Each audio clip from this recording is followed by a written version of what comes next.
Hello, and welcome back to the Crime Folio. We are grateful to have you with us tonight, as we sit together in the quiet dark, to contemplate the shadows that reside at the very edge of human experience. Tonight, we open the door to a room few dare to enter. We pull back a curtain on an act so profoundly unsettling. It is considered the ultimate taboo across nearly every culture, in every era of history. We are entering the cannibal's kitchen. This is not a journey into fiction or folklore. It is an examination of real events, of real people, and of the terrifyingly quiet moments that led to the unthinkable. Case 1. The Issei Sagawa Case. The story of Issei Sagawa does not begin with a scream, but with a quiet, almost poetic obsession. It begins not in a dungeon of horrors, but in the heart of Paris, the city of light and love, in the spring of 1981. To understand the act, we must first understand the man, a figure of profound contradictions. Issei Sagawa was born into a life of privilege in Kobe, Japan. His father, Akira Sagawa, was a powerful and wealthy industrialist, the president of a major water pump manufacturing company. From birth, however, Issei was frail. He was born prematurely, a tiny, fragile infant who was not expected to survive. This frailty would follow him throughout his life, shaping his perception of himself and of the world around him. He saw himself as small, weak, and unattractive. He stood at just 4 feet 11 inches tall as an adult, a physical stature that he felt defined his inadequacy. This deep-seated insecurity festered, twisting into a dark and unusual fantasy. From a young age, Sagawa became obsessed with the concept of consuming beauty. He didn't just want to admire it. He wanted to absorb it, to make it a part of his own being. He believed that by eating a beautiful, healthy Western woman, he could assimilate her vitality, her strength, and her stature. It was a bizarre, almost vampiric logic born from a lifetime of feeling less than human. He would later write about these early fantasies, describing how he would look at actresses in Western films and feel an overwhelming desire to consume them. It was not a sexual desire in the conventional sense, but a desire for a complete and total fusion. This obsession followed him to university in Japan, but it was his decision to pursue a doctorate in literature at the prestigious Sorbonne in Paris that placed him on a collision course with fate. Paris, to Sagawa, was the epicenter of the beauty he craved. He enrolled in classes, a small, quiet Japanese student amidst the vibrant intellectual life of the French capital. And it was there that he met René Hardevelt. René was a 25-year-old Dutch student, a classmate of Sagawa's. By all accounts, she was everything he was not. She was tall, vibrant, intelligent, and full of life. She was kind to the quiet, diminutive man from Japan, seeing him simply as a fellow student. They studied together, shared notes, and engaged in intellectual discussions. To René, it was a simple academic friendship. To Sagawa, it was the culmination of a lifelong fantasy. He saw in her the perfect specimen of Western health and beauty. His obsession, once a vague and distant fantasy, now had a face and a name. For months, he cultivated this friendship, all the while his dark intentions grew. He wrestled with his desires, later claiming he tried to suppress them. He even visited a prostitute, hoping to find a different outlet, but found the experience unfulfilling. His mind was fixed on René. He wanted more than a fleeting moment. He wanted an eternal union. He began to plan. The plan was chilling in its simplicity. He would invite her to his apartment under the guise of a study session. On the evening of June 11, 1981, he put his plan into motion. He invited René to his small, 6th-floor apartment at 10 Rue Erlanger for dinner and to discuss a German poetry assignment. René, having no reason to suspect anything sinister, accepted. She arrived, and the evening began normally. They talked, they ate. Afterwards, Sagawa asked her to read a German poem aloud. He wanted, he said, to record her voice. As René sat with her back to him, her voice filling the small room with the sounds of German verse, Sagawa quietly retrieved a .22 caliber rifle he had purchased. He was nervous. His hands trembled. He later recounted that his initial thought was to strike her with a wine bottle, but he feared his own physical weakness would cause him to fail. The rifle was the guarantee. He stood behind her, raised the weapon, and aimed at the base of her neck. The shot was deafening in the small space. Renée Hardevelt fell to the floor, her life extinguished in an instant. For a moment, Sagawa was in a state of shock. He described fainting, overwhelmed by the reality of what he had done. But when he awoke, his shock gave way to a cold, methodical purpose. The fantasy was now a reality, and he was ready to see it through. What followed was a descent into an act that defies comprehension. He began with what he described as an act of reverence. He engaged in necrophilia, a final, twisted act of intimacy before beginning the dismemberment. His goal, he maintained, was not desecration but consumption. He laid her body on the floor of his small bathroom. With kitchen knives, he began the gruesome task. He was meticulous. He documented his thoughts and actions, a chilling testament to his state of mind. He believed he was performing a sacred ritual. He started by carving a piece from her right buttock. He fried it in a pan with salt and pepper. He ate it. In his later confessions and writings, he described the taste, comparing it to raw tuna. He felt, he said, no guilt, only a sense of accomplishment. He had finally begun the process of absorbing her essence. Over the next 2 days, Sagawa existed in a surreal world of his own making. He continued to consume parts of Renée's body, cooking them, storing them in his refrigerator alongside his regular food. He photographed his process, creating a grotesque visual diary. He listened to the recording of her voice reading poetry as he worked. In his mind, he was not a monster, but an aesthete, a connoisseur of a forbidden beauty. He was achieving the fusion he had craved his entire life. But the real world could not be kept at bay forever. The human body is not so easily disposed of. By the 3rd day, the remains had begun to decompose. The smell became overwhelming, even for him. He knew he had to get rid of the evidence. He purchased 2 large, cheap suitcases from a nearby store. He packed the remaining parts of Renée Hardevelt's body into them. The task was physically demanding for a man of his small stature. He struggled to lift the heavy luggage. His plan was to dump the suitcases in a remote lake, but his physical weakness again betrayed him. He hailed a taxi, instructing the driver to take him to the Bois de Boulogne, a large park on the western edge of Paris. The taxi driver would later recall the small, struggling man and the foul odor emanating from his luggage. Sagawa had the driver drop him off near a pond in the park. He tried to throw the suitcases into the water, but they were too heavy. He abandoned them in the undergrowth and fled, taking a taxi back to his apartment as if he were merely returning from a walk in the park.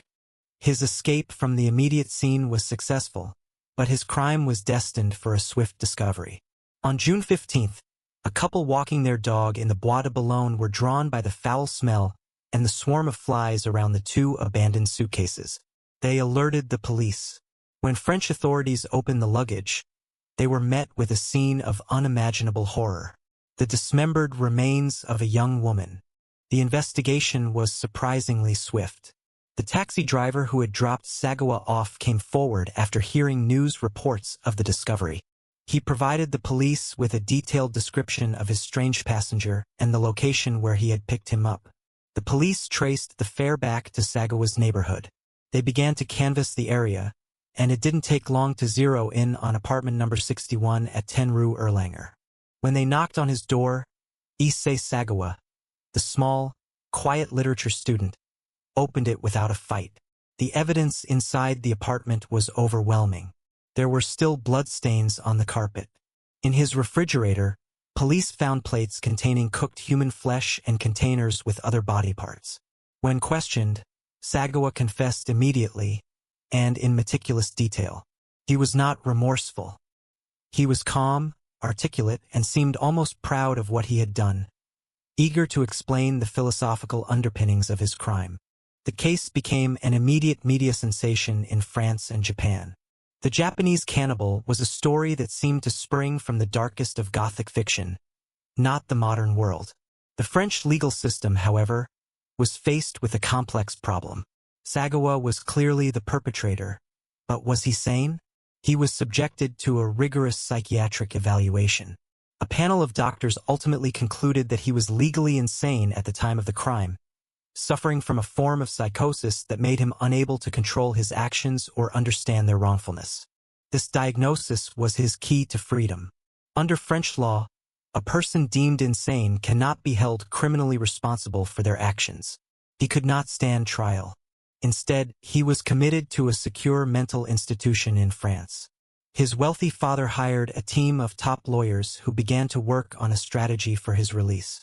After just over a year in the French institution, they successfully argued for his deportation back to Japan. The French authorities agreed, under the assumption that he would be immediately institutionalized upon his return.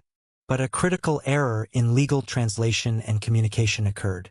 The French documents stated that he was insane and therefore the charges were dropped. When he arrived in Japan, the Japanese authorities reviewed his case. They found that, under their law, they could not hold him. The charges against him had been dismissed in France. Without active charges, there was no legal basis to commit him to a mental hospital. The Tokyo Metropolitan Matsuzawa Hospital, where he was briefly held for observation, found him to be sane, diagnosing him with a personality disorder but not psychosis. They concluded he was no longer a danger. On August 12, 1986, just 5 years after he murdered and cannibalized René Hardevelt, Issei Sagawa walked out of the hospital a free man. The loophole was perfect and horrifying. He had confessed to his crime, yet he would never spend a day in prison for it. What followed is perhaps the most disturbing chapter of this story. Instead of disappearing into obscurity, Issei Sagawa became a minor celebrity in Japan. He embraced his infamy. He wrote a detailed memoir of his crime, titled In the Fog, which became a bestseller. He wrote restaurant reviews for a Japanese magazine. He appeared in pornographic films, one of which involved him simulating cannibalism on another actress. He was a frequent guest on television talk shows, where he would calmly recount the details of the murder to a fascinated, and often horrified, public. He lived a quiet, unremarkable life in a Tokyo suburb, supported by his literary earnings and, for a time, his family. He never expressed true remorse for killing René. His regret, when he expressed it, was for the pain he caused his father. For René and her family, there was only the cold, detached analysis of his act. He spoke of her with a strange, possessive fondness, as if she were a piece of art he had consumed. The case of Issei Sagawa is a chilling study in the failure of justice. It highlights the vast gulf that can exist between legal and moral accountability. He committed one of the most reviled acts known to humanity, yet through a combination of psychiatric diagnosis, legal maneuvering, and a catastrophic bureaucratic error, he escaped all legal punishment. He lived out his days not as a pariah, but as a curiosity, a man who turned the ultimate taboo into a cottage industry. His story leaves us with an unsettling question. What does it mean when a monster not only walks among us, but is given a microphone to tell his story? It forces us to confront a reality where the lines between justice, sanity, and celebrity can become terrifyingly blurred. Sagawa's crime was born of a singular, twisted desire for union, a fantasy he brought to life. But he is not the only one to seek such a connection. In another part of the world, a different kind of desire for union was brewing, one that would be facilitated by a new technology, and one that required a willing partner. Case 2. The Armin Mae West Rotenberg Cannibal Case. The story of Issei Sagawa was one of unilateral obsession, a fantasy projected onto an unwilling participant. But as we move from the artist's lofts of Paris to the quiet, pastoral heart of Germany, we encounter a story that is, in many ways, even more disturbing. It is a story not of a predator and his prey, but of a dark and willing partnership, a terrifying contract made possible by the dawn of a new age. This is the case of Armin Mae West, a man whose profound loneliness led him to seek a union so complete, so absolute, that it required not just a victim, but a volunteer. Our story is set in Rotenburg an der Fulda, a picturesque town in central Germany, known for its half-timbered houses and cobblestone streets. It is a place that seems preserved in time, a postcard from a gentler era. And in a large, isolated house on a hill overlooking this idyllic scene, lived Armin Meiwes. To his neighbors, he was a quiet, unassuming, if somewhat eccentric man. A computer technician, polite and helpful. He lived alone in the sprawling family home he had inherited, a house that held the ghosts of a deeply lonely childhood. To understand Armin Meiwes, we must understand his solitude. His father, a police officer, left the family when Armin was only 8. He was raised by a domineering and emotionally distant mother, who fostered in him a deep sense of dependency and isolation. They were alone together in the vast 22-room house. After his 2 older stepbrothers moved out, it was just Armin and his mother. She controlled every aspect of his life, and the house became his entire world. He had no real friends, save for an imaginary one he named Frankie. He would later say that his entire youth was spent waiting for his mother to come home from work. When she died in 1999, Meiwes, then in his late 30s, was left utterly alone for the first time in his life, rattling around in the cavernous, silent house. The solitude was crushing. It was in this profound loneliness that a lifelong fantasy began to crystallize. It was not a fantasy of violence or of power in the typical sense. It was a fantasy of companionship, a twisted solution to his isolation. He dreamed of finding a younger brother, someone who would be with him always. This desire morphed into a cannibalistic urge. He believed that by killing someone and eating them, he would absorb their very essence. They would become a part of him, an internal companion that could never leave. The act of consumption was, in his mind, the ultimate act of intimacy and eternal union. For years, this remained a private, impossible fantasy. But the world was changing. The rise of the internet in the late 1990s created a new kind of space. An anonymous digital world where the darkest and most forbidden desires could be spoken aloud.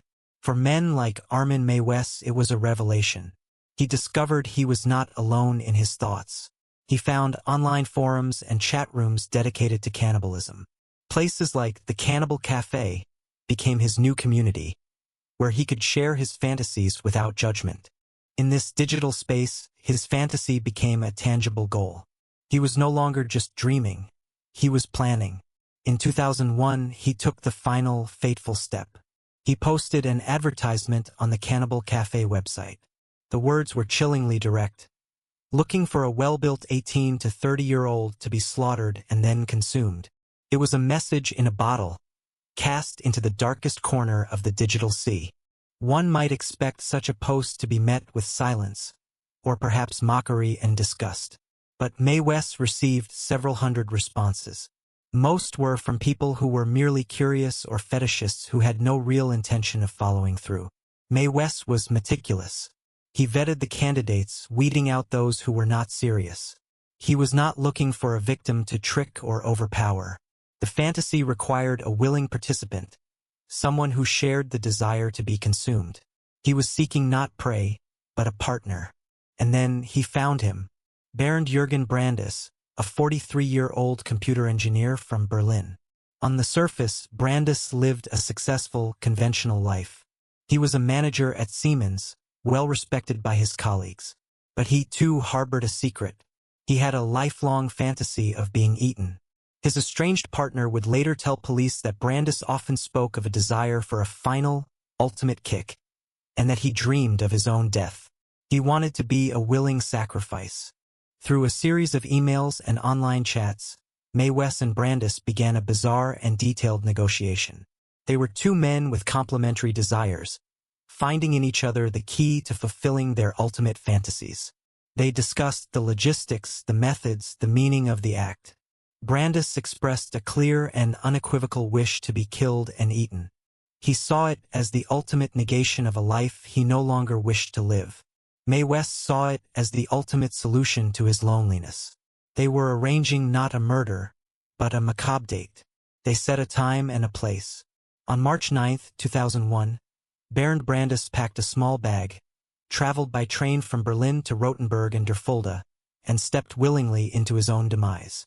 Mae West met Brandis at the train station. The moment was captured on a video camera that Mae West had set up. He intended to document the entire process to create a permanent record of his fulfilled fantasy. The video shows two men meeting as if for a business appointment.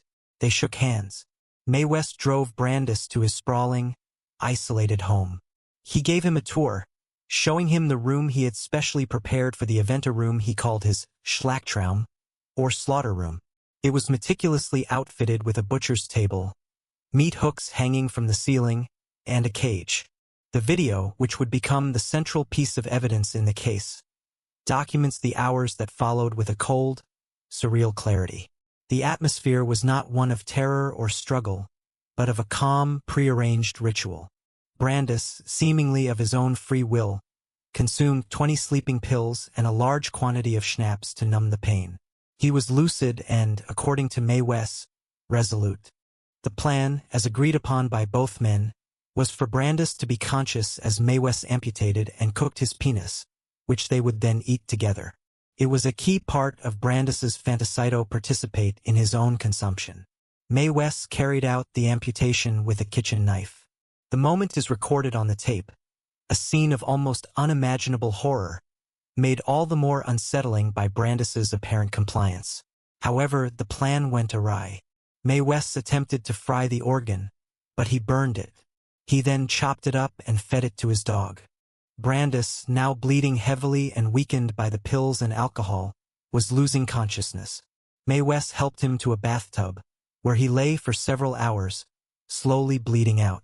Mae West sat nearby, reading a Star Trek novel, waiting. As Brandis's life ebbed away, Mae West later claimed they talked. The video camera continued to roll. Finally, after several hours had passed and Brandis was near death, Mae West delivered a fatal stab to the throat. He later described this as a kiss of death, an act of mercy to end the suffering.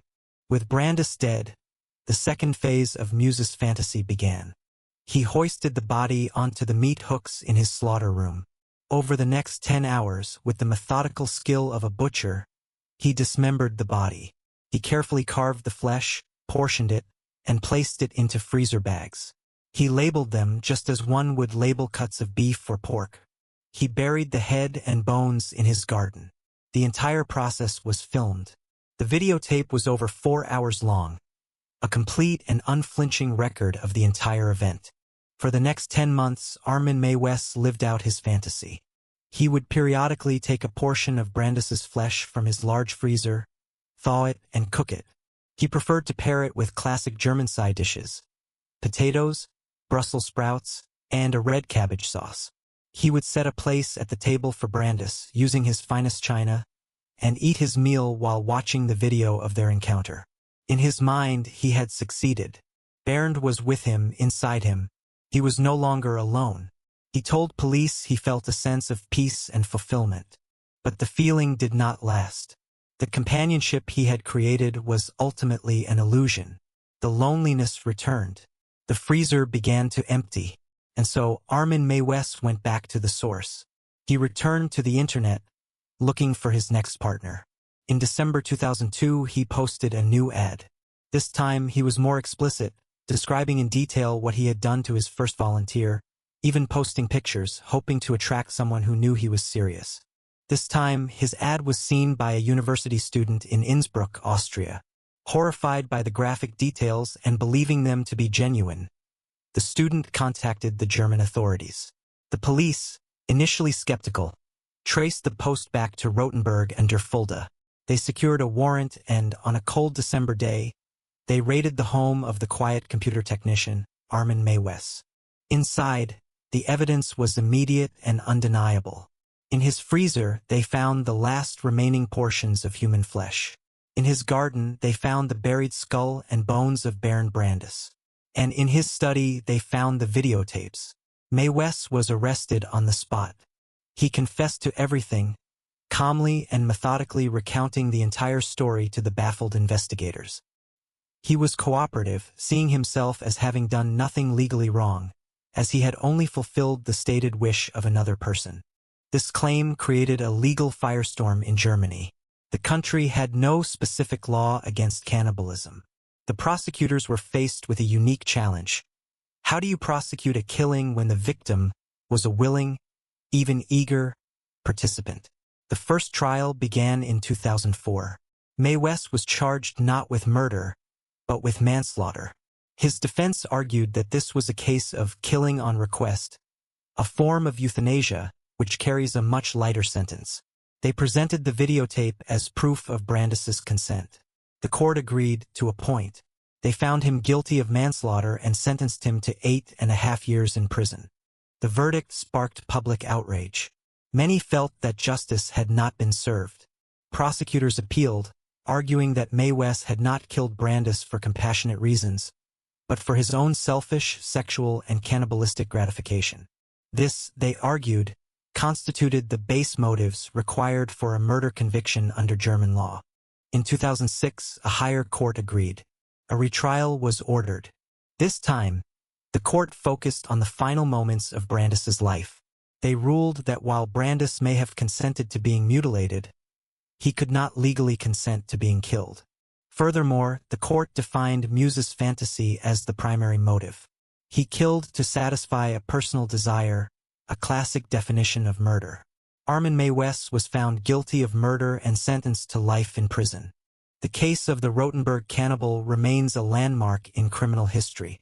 It explores the darkest frontiers of human psychology and the terrifying possibilities of the internet to connect disparate, damaged souls. It forces a deeply uncomfortable conversation about the limits of consent and the definition of victimhood.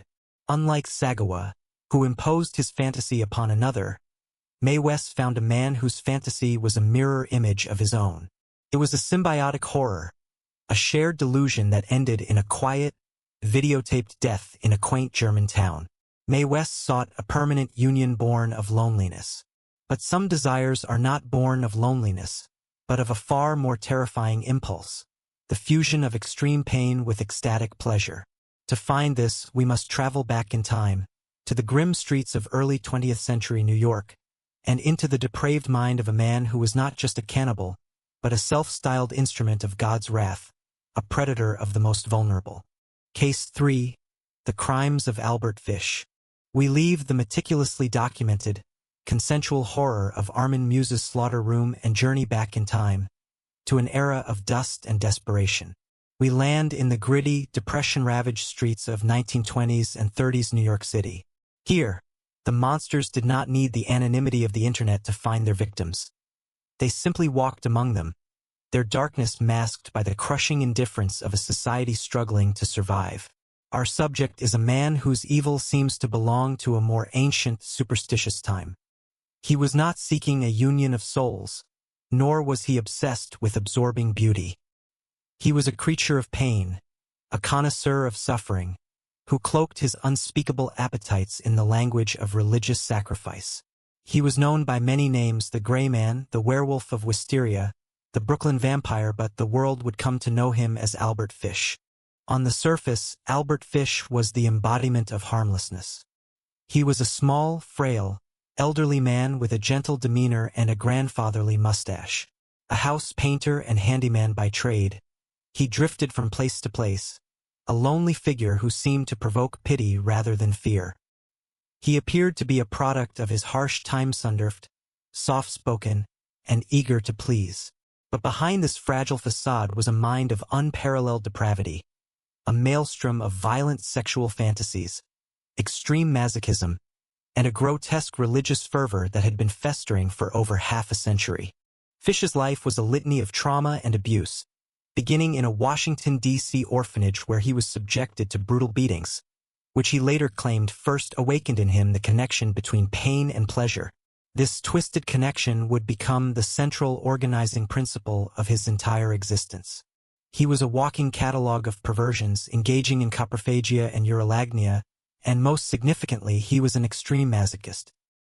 He tortured himself relentlessly, lashing himself with a nail-studded paddle and, most horrifically, inserting dozens of needles into his own pelvis and groin, leaving them there to fester. For Fish, his own pain was a source of ecstatic release. But his desires did not end with himself. He needed to inflict pain. His sadism was the mirror. His sadism was the mirror image of his masochism. He believed that to inflict pain was a holy act, a form of religious purification for both him and his victim. He began to hunt, not for animals but for children. He saw them as pure, innocent lambs, perfect for his grotesque sacrifices. And in the crucible of the Great Depression, vulnerable children were tragically abundant. Families were broken, parents were desperate, and a kindly old man offering a job or a bit of money was often seen as a godsend, not a threat. This was the landscape Albert Fish navigated, a wolf in sheep's clothing, his gentle voice and frail appearance a perfect camouflage for the predator within. His method was insidious. He would often answer classified ads in newspapers, ads placed by families looking for work. He would present himself as a lonely farmer, a man named Frank Howard, or one of a dozen other aliases. He would weave a story of a large, beautiful farm in the countryside, a place where he needed a helping hand. He spoke of his own children, long since grown, and of his desire for the sounds of youthful laughter to fill his empty home. He played on the hopes of desperate parents, offering not just a job, but a better life. Over decades, he drifted through the underbelly of American society, leaving a trail of pain and mystery. He later confessed to hundreds of attacks, a number that police found impossible to verify. He claimed victims in nearly every state he passed through. Many of these were likely fantasies, the boasts of a narcissistic mind, but some were chillingly real. In 1910, a young boy named Thomas Kedden disappeared in Delaware. Fish later confessed to his murder. In 1927, 4-year-old Billy Gaffney vanished from a Brooklyn street. He was playing with a friend when a kindly old man lured him away with a promise of toys. Billy was never seen again. His case became a media sensation, the boy in the woods, but no trace of him was ever found. Years later, Albert Fish would confess that he was that kindly old man. But it was his final, most infamous crime that would lead to his unmasking. It is a story of a family's trust, a child's innocence, and a letter that stands as one of the most horrifying documents in the annals of crime. In 1928, the Budd family was living in poverty in Manhattan. Edward and Delia Budd had 6 children and were struggling to make ends meet. Edward placed an ad in the paper. "Young man, 18, wants position in country." The ad was answered by a stooped, elderly man who introduced himself as Frank Howard. He was polite, well-spoken, and claimed to be a prosperous farmer from Farmingdale, Long Island. He spent hours charming the Budds, speaking of his large farm and his loneliness.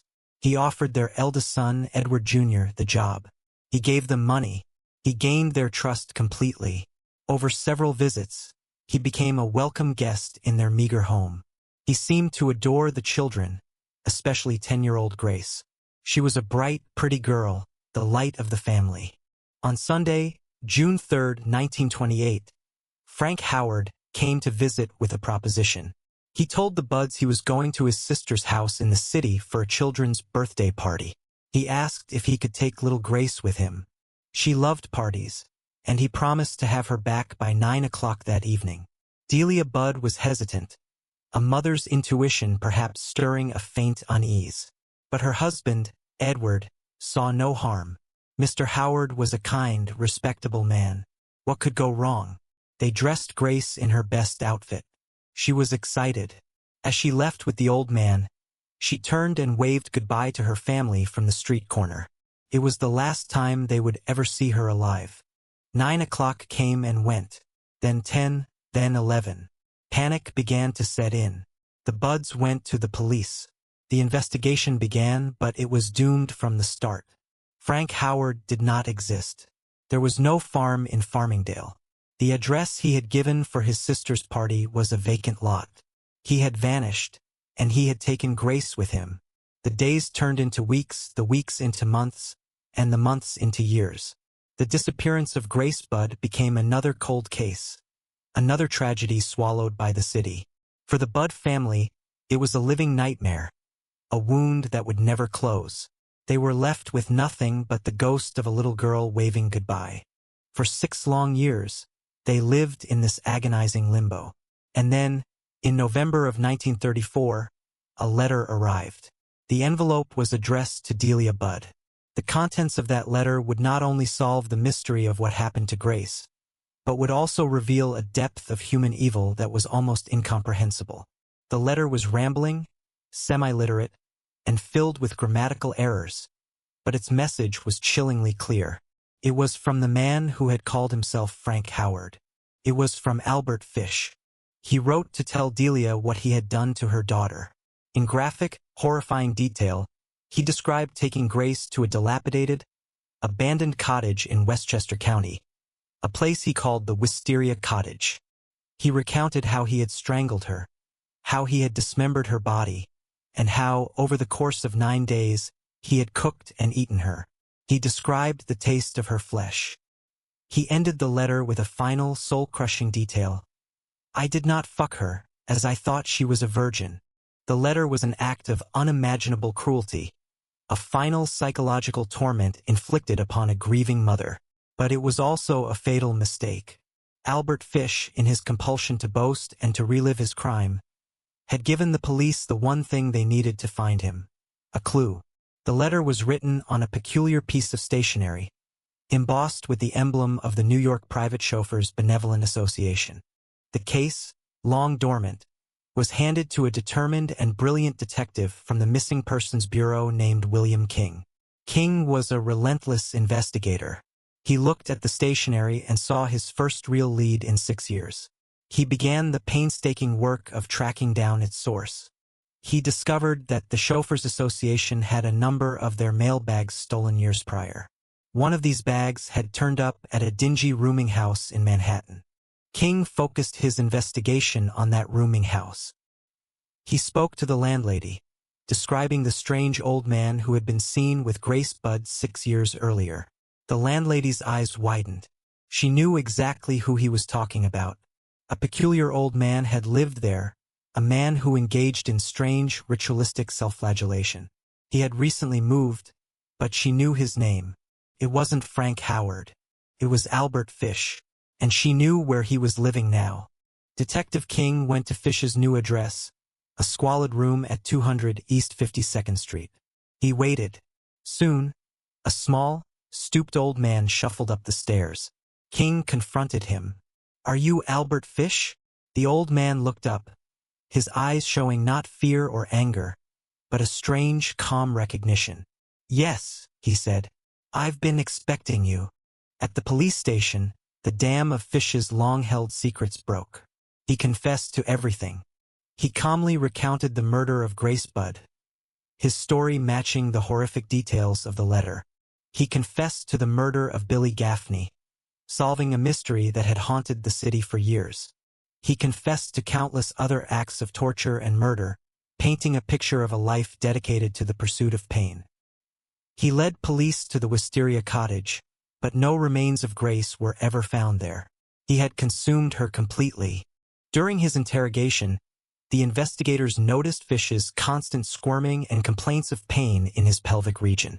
They sent him for a medical examination. The doctors took an X-ray, and what they saw left them speechless. Embedded in Albert Fish's pelvis and groin were 29 metal needles. He had inserted them himself over the years, one by one, a permanent testament to his unholy marriage of pain and pleasure. The trial of Albert Fish was a media circus. His defense attorney argued, quite reasonably, that Fish was clearly criminally insane. He presented the X-rays, the testimony of Fish's self-mutilation, and his bizarre religious justifications as proof of a mind utterly divorced from reality. The prosecution, led by District Attorney John F. X. McGohey, argued that Fish, while undoubtedly a deviant, knew exactly what he was doing. He knew it was wrong, he took steps to conceal his crimes, and he was therefore legally sane. McGohey's closing argument was simple. Fish was sane enough to kill. On the stand, Fish was a chilling spectacle. He described his abominable acts in a calm, grandfatherly tone, as if discussing the weather. The jury, horrified by the details of his crimes against children, agreed with the prosecution. They found him guilty of murder. He was sentenced to die in the electric chair. On January 16, 1936, at Sing Sing prison, Albert Fish was executed. He walked to the electric chair without assistance, almost eagerly. He had spent his life chasing the ultimate thrill, the perfect synthesis of agony and ecstasy. It is said that his final words to the executioner were that the experience would be the supreme thrill, the only one he had not yet tried. Whether true or not, it was a fitting end for a man who had turned human suffering into his life's work. The story of Albert Fish is a descent into the deepest, most primitive darkness of the human soul. He was not a product of the internet age like Mae West, nor a failed aesthete like Sagawa. He was a timeless monster, a predator driven by a corrupt faith and a lust for pain that defied all reason. He reminds us that the most terrifying monsters are not those who look like monsters, but those who look like us, who can smile and offer a hand and lead a child away with a promise. His was a disorganized, chaotic evil. But in the years to come, another kind of predator would emerge from the American Midwest. One who was quiet, methodical, and whose crimes were born not from a desire to inflict pain, but from a terrifying, all-consuming fear of being left alone. Case 4, the Jeffrey Dahmer tapes. The chaotic, fire and brimstone evil of Albert Fish feels ancient, a relic from a darker time. But as we move forward into the modern era, the nature of the predator changes. The monster is no longer a wild-eyed fanatic, but a quiet, unassuming man whose horrors are born not from a desire to inflict pain, but from a quiet, gnawing pathology more terrifying than any religious mania. An absolute, all-consuming fear of being alone.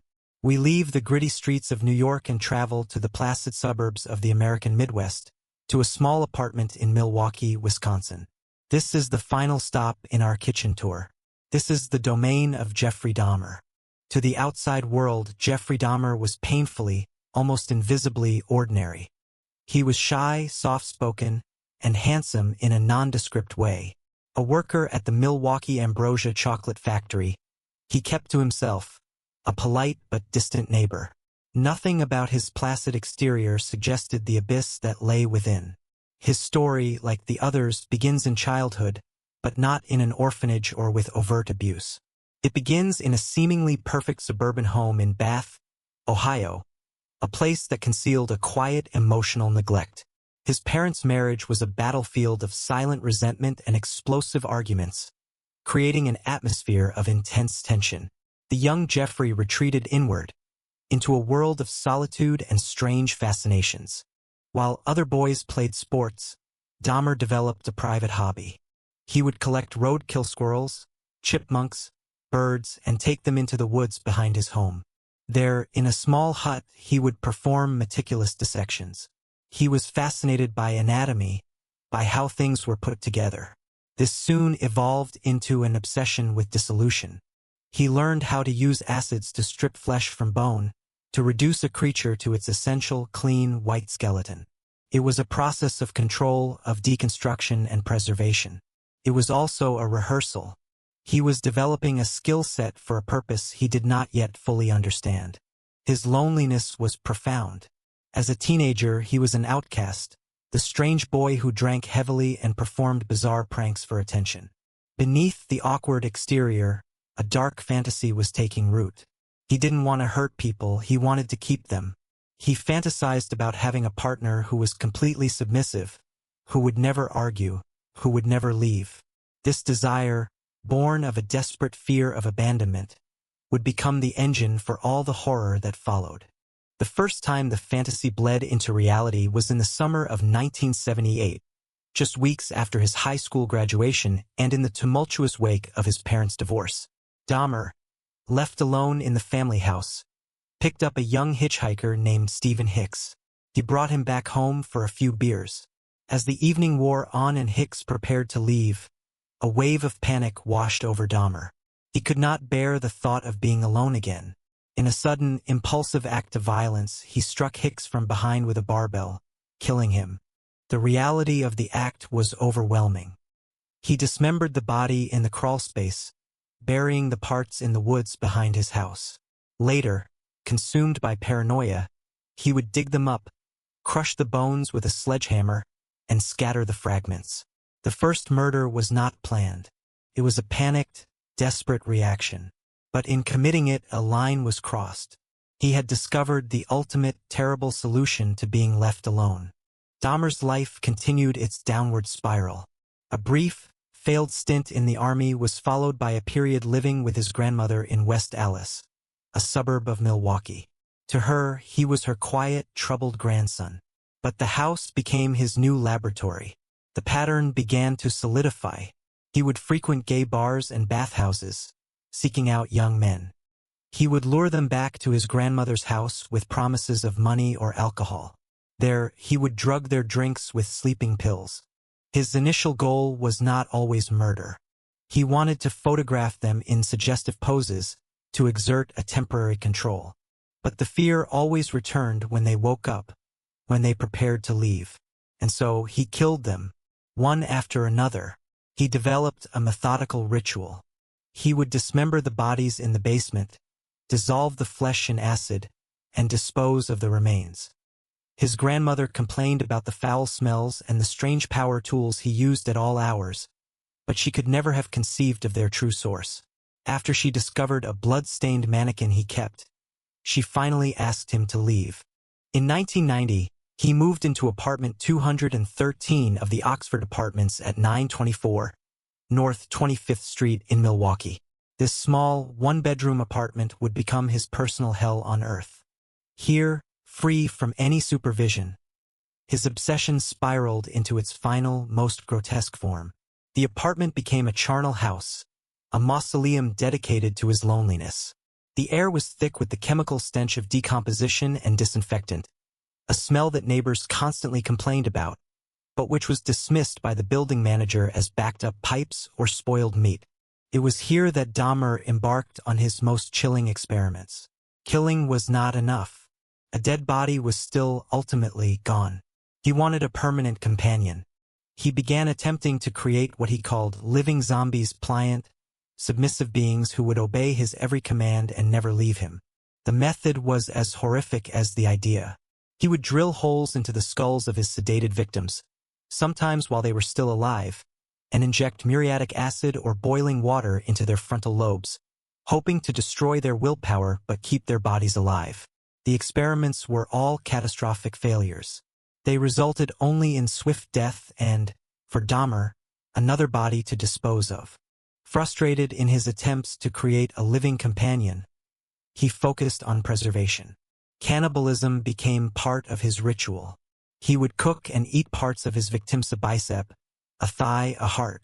He later explained this was not about pleasure or hunger.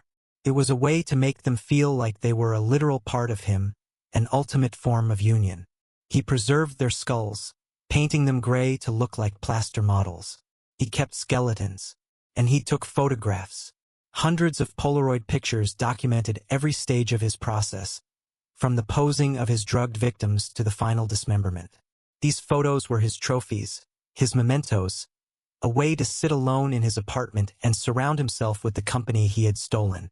For over a year, apartment 213 was the epicenter of a silent, private massacre. At least 11 men and boys were lured there, murdered, and dismembered.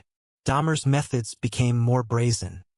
He would bring men back while the remains of his last victim were still in the bathtub or the freezer. The risk of discovery grew with every kill, but his compulsion was stronger than his fear. The end came on the night of July 22, 1991. Dahmer brought a 32-year-old man named Tracy Edwards back to his apartment, promising him $100 to pose for nude photos. Inside, Edwards was immediately struck by the horrific smell and the strange sight of a large blue drum in the corner. Dahmer handcuffed one of Edwards's wrists, held a large butcher knife to his chest, and told him to listen to his heartbeat, for that was what he intended to eat. But Dahmer was distracted, and Edwards, fighting for his life, saw an opportunity. He feigned compliance, then struck Dahmer and made a desperate dash for the door. He ran into the street, a single handcuff dangling from his wrist, and flagged down a police car. Two officers, Robert Roth and Rolf Mueller, listened to Edwards's frantic story. They went back with him to apartment 213. Dahmer, surprisingly calm, opened the door. He explained it was just a misunderstanding between two lovers. The police were about to leave when Officer Mueller noticed the Polaroids. He picked one up. It showed a human body in a state of horrific mutilation. "These are real," he said, staring at Dahmer in disbelief. As one officer held Dahmer, the other opened the refrigerator. Inside, sitting on a wire rack, was a severed human head. The quiet, ordinary apartment had revealed its secret. Dahmer offered no resistance. As he was being handcuffed, he murmured a single, chillingly lucid phrase. "For what I did, I should be dead." What the police uncovered inside that apartment shocked the world. In the freezer were 3 more severed heads and frozen human torsos. In the large blue drum was a sludge of acid and decomposing bodies. Skulls were found in a closet, skeletons in a filing cabinet. Human organs were stored in various containers. And everywhere there were the Polaroids, a gruesome catalog of 17 victims. This is where the story of the tapes begins. In the days that followed, Jeffrey Dahmer gave a full and detailed confession to detectives Patrick Kennedy and Dennis Murphy. Over 60 hours of interviews were recorded. On these tapes, Dahmer is not a monster. He is not a ranting lunatic. He is quiet, articulate, and disturbingly cooperative.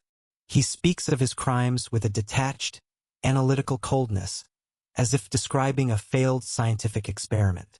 He explained his motives, his methods, his rituals, and his deep-seated loneliness. He saw his victims not as human beings with lives and families, but as objects, as raw material for his desperate, pathological project to create a companion who would never leave him. The trial, like Fish's, centered on the question of sanity. His defense argued that the sheer horror of his acts, the cannibalism, the necrophilia, the zombie experiments, was self-evident proof of insanity. The prosecution argued that his meticulous planning, his steps to avoid detection, and his clear understanding of his actions proved he was legally sane, albeit evil. The jury agreed. Jeffrey Dahmer was found sane and sentenced to 15 consecutive life terms. His own life ended in 1994, when he was beaten to death by a fellow inmate at the Columbia Correctional Institution. The case of Jeffrey Dahmer serves as a terrifying capstone to our journey. He embodied the ultimate paradox. A man so desperate for human connection that he destroyed the very humans he sought to keep. His kitchen was not just a place of consumption, but a laboratory of loneliness. In his quest to never be alone, he built a monument to solitude, crafted from the stolen lives of others, leaving behind a silence that was absolute and eternal. These stories are not easy to hear. They take us to the edge of what we understand about ourselves, about sanity, and about the potential for darkness that resides within the human condition. From the aesthetic obsession of Sagawa, to the consensual pact of Mae West, the sadistic faith of Fish, and the desperate loneliness of Dahmer, we see that the ultimate taboo is not a singular act, but a destination arrived at through many different, tragic, and terrifying paths. We tell these stories not to glorify the perpetrators, but to remember the victims and to try, however feebly, to comprehend the incomprehensible. Thank you for joining us in the quiet dark. May your own kitchens be places of warmth and life. Sleep well. Hello and welcome back to the Crime Folio. We are grateful you have chosen to spend your time with us, delving into the shadows of history once more. Tonight, we turn our gaze to the gilded cages of royalty, where power is absolute and secrets are buried under the weight of a crown. Behind the pageantry and prestige lies a darker truth, that the path to the throne is often paved with ambition, betrayal, and blood. These are not mere tales of political intrigue. They are the chilling stories of lives extinguished in the relentless pursuit of power, secrets that monarchies have tried to erase for centuries. Case 1. The Princes in the Tower. Our story begins in the year 1483, in an England weary from decades of civil war. The brutal, dynastic conflict known as the Wars of the Roses, a bloody struggle between the House of Lancaster and the House of York, seemed to have finally subsided. On the throne sat King Edward IV, a man whose charisma was matched only by his military prowess. He was a Yorkist king, golden-haired and towering in stature. A figure who had seized the crown through force and held it through a combination of charm and ruthless efficiency.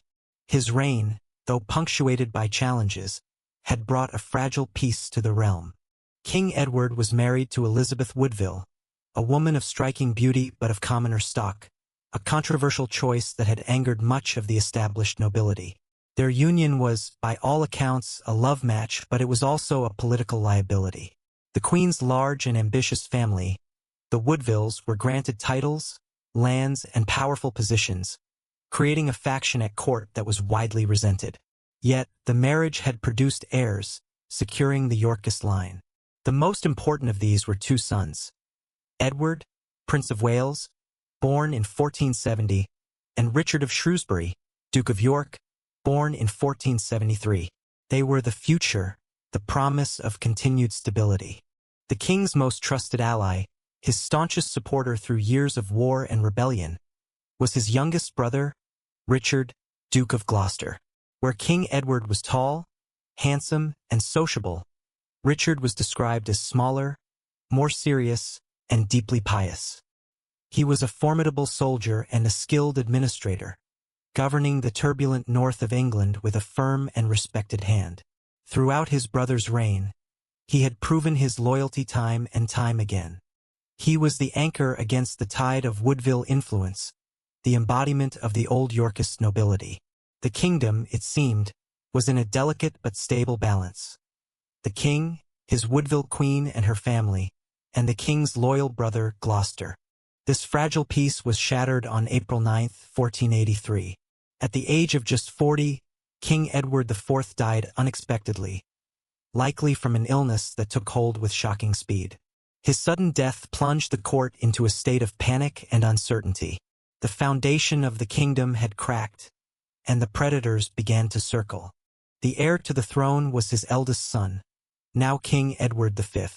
But he was only 12 years old.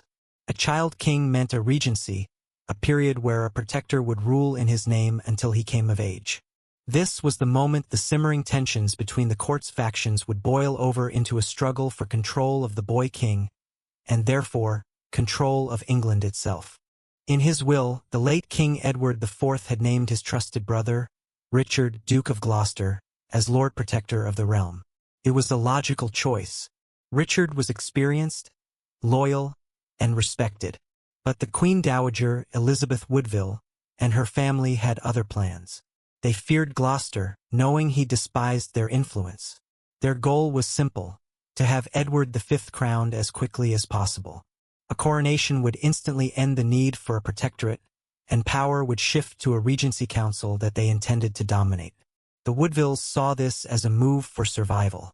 Richard of Gloucester saw it as a flagrant disregard for the late king's will and a direct threat to his own authority and, in his view, the stability of the kingdom. The young king, Edward V, was at Ludlow Castle on the Welsh border, under the care of his maternal uncle, Anthony Woodville, Earl Rivers.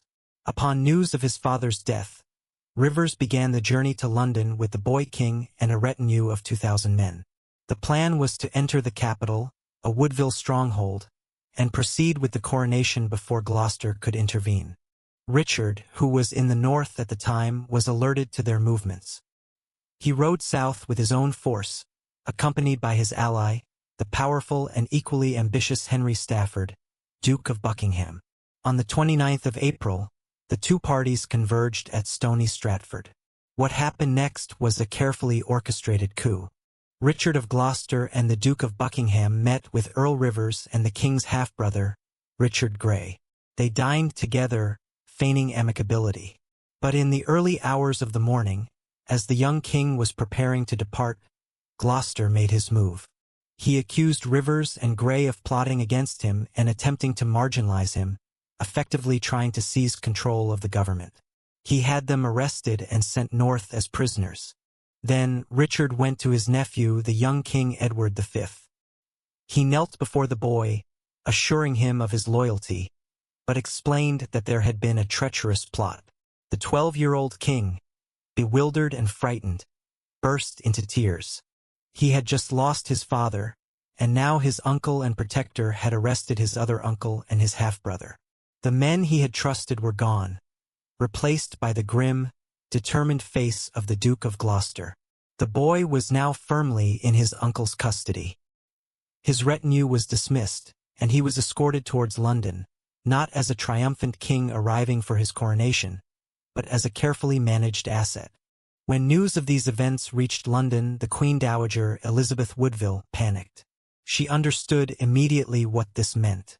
Her family's power base had been decapitated in a single swift action. Fearing for her own life and the lives of her remaining children, she fled the palace in the middle of the night. With her younger son, the 9-year-old Richard, Duke of York, and her 5 daughters, she sought sanctuary within the hallowed, impregnable walls of Westminster Abbey. It was a desperate act by a terrified mother. On May 4, 1483, Richard of Gloucester rode into London, presenting a show of solemn loyalty. He had the young King Edward V with him, treating him with all outward signs of respect due to a monarch.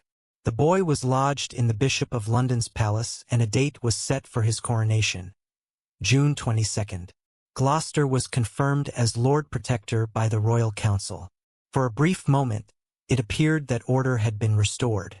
The Protector was simply securing the kingdom for his nephew, as his brother had wished. But the true center of power, and the boy's new home, would soon become the Tower of London. On May 19, Edward V was moved into the royal apartments within the tower. This was not, in itself, sinister. Traditionally, English monarchs resided in the tower before their coronation. It was both a fortress and a palace, a symbol of royal authority. But as the days turned into weeks, the tower's dual nature would become terrifyingly apparent. It was a cage, and its doors were closing. The Protector's next move was critical. The Queen Dowager remained in sanctuary with her younger son, Richard, Duke of York. Gloucester argued that it was unseemly for the young duke to be separated from his brother and king. He claimed the boy would be safer and happier with Edward V in the Tower, where they could play and prepare for the coronation together. He sent the Archbishop of Canterbury to persuade Elizabeth Woodville to release the child. The scene at Westminster Abbey must have been one of unbearable tension. The Archbishop, a man of God, trying to convince a mother to surrender her son to the very man who had imprisoned her other family members. Elizabeth, cornered and with few options, resisted. She spoke of Gloucester's ambition, of her fears for her son's safety. But she was under immense pressure. Soldiers surrounded the abbey. Eventually, she tearfully relented. She brought out the 9-year-old prince, a small boy about to be fed into the jaws of a political machine he could not comprehend. Contemporary accounts describe her giving her last embrace with her son, a poignant and public display of a mother's grief and powerlessness. The small Duke of York, innocent of the political storm raging around him, was led away to join his brother. On June 16, 1483, the two princes were reunited within the tower's stone embrace. For a short time they were seen together. Contemporary observers noted them playing with bows and arrows in the tower gardens, small figures of royal blood framed against the grim backdrop of the fortress. They were boys, after all, and even in this gilded cage, they found moments of childhood. But these sightings would become increasingly rare, the boys' world shrinking with each passing day. The public appearances ceased. Then, they were only glimpsed occasionally, their faces pale behind the barred windows of their apartments. And then they were not seen at all. While the boys faded from public view, their uncle, the Lord Protector, moved with chilling speed and precision. The carefully constructed facade of loyalty was about to be torn down. He had neutralized the Woodville faction, with Earl Rivers, Richard Grey, and another Woodville associate being executed on June 25 at Pontefract Castle on trumped-up charges of treason. He had the heirs in his physical possession. Now, he needed to destroy their legitimacy. The instrument of this destruction was a cleric named Robert Stillington, the Bishop of Bath and Wells. Stillington came forward with a story that, if true, would rewrite the line of succession entirely. He claimed that before King Edward IV had married Elizabeth Woodville, he had entered into a pre-contract of marriage with another woman, Lady Eleanor Butler. In the eyes of canon law in the 15th century, such a pre-contract was as binding as a marriage ceremony itself. If Stillington's story was true, it meant Edward Ivy's marriage to Elizabeth Woodville was bigamous and therefore invalid. And if the marriage was invalid, all of their children, including the two princes in the Tower, were illegitimate. They had no claim to the throne. The timing was remarkably convenient. The story, whether true or a fabrication designed to serve Richard's ambition, provided the perfect legal justification for what was to come. Richard of Gloucester, as the late king's only legitimate surviving brother, was now, by this logic, the rightful heir to the throne of England. To test the public mood, a sermon was arranged at St. Paul's Cross, a major public pulpit in London, on June 22, the very day originally scheduled for Edward V's coronation. A friar named Ralph Shaw preached to the assembled crowd. He laid out the case for the prince's illegitimacy based on the alleged pre-contract. He extolled the virtues of the Lord Protector, his piety, his strong leadership, and his undisputed Yorkist blood. He declared Richard of Gloucester the only true heir. The public reaction was reportedly one of stunned silence and confusion. The people of London were not so easily swayed. They had loved their charismatic King Edward IV, and these sudden accusations against his memory and his children were met with suspicion. But public opinion mattered little when the levers of power were controlled so firmly. The Duke of Buckingham, Richard's chief ally, took center stage. He addressed the city's dignitaries at the Guildhall, repeating the claims of illegitimacy and pressing Richard's right to the crown. A few days later, on June 25, a gathering of the Lords and Commons makeshift parliament presented a formal petition to Richard. This document, known as the Titulus Regius, officially declared Edward Ivy's children bastards and offered the crown to Richard of Gloucester. It was political theater of the highest order, a carefully choreographed event designed to make a blatant usurpation look like a reluctant acceptance of duty.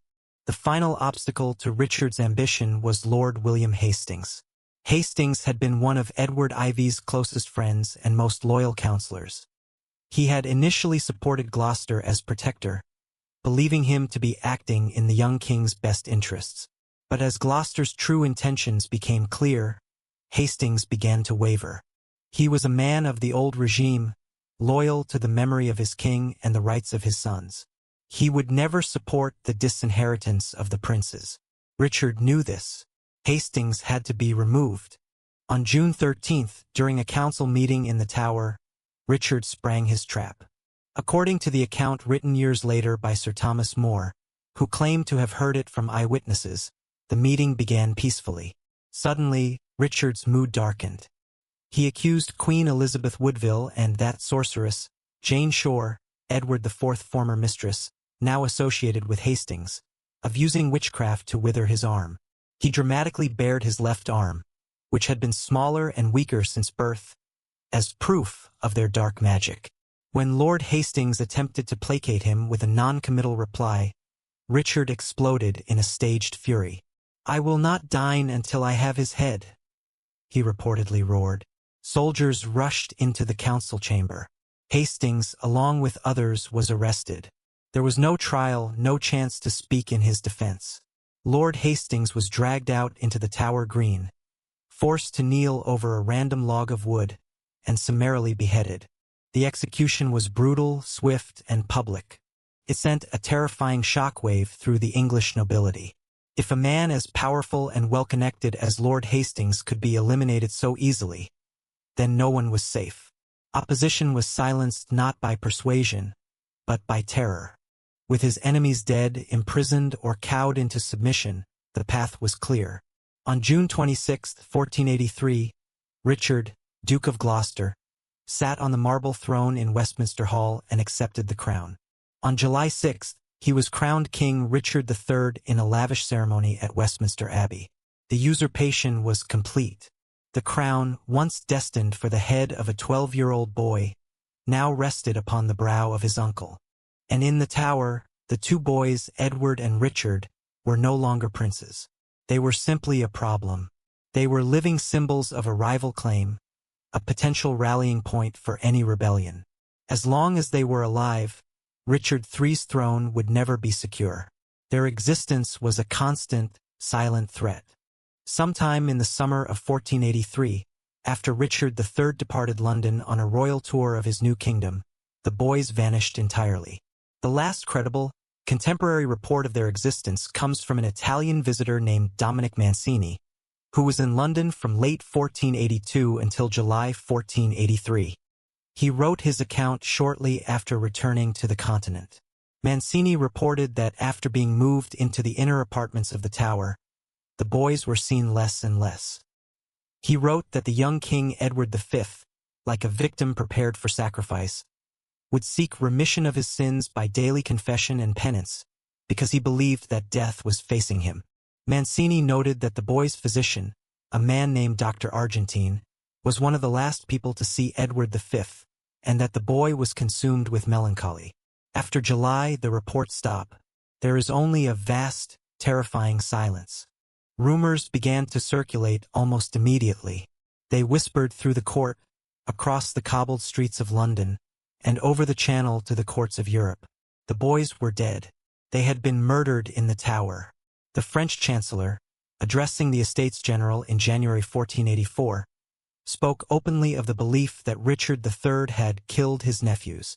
The rumors were a poison that seeped into the foundations of Richard's reign, undermining his authority and painting him as a tyrant who had waded to the throne through the blood of children. The most detailed and influential account of what happened comes from Sir Thomas More, writing some 30 years after the event.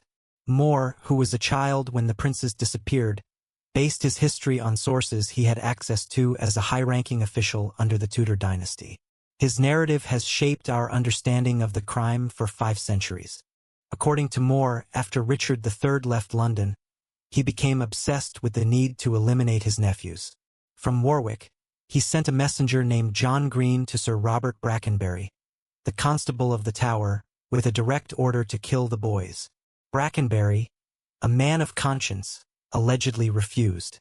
Frustrated, Richard then turned to a more ruthless and ambitious servant, Sir James Tyrrell.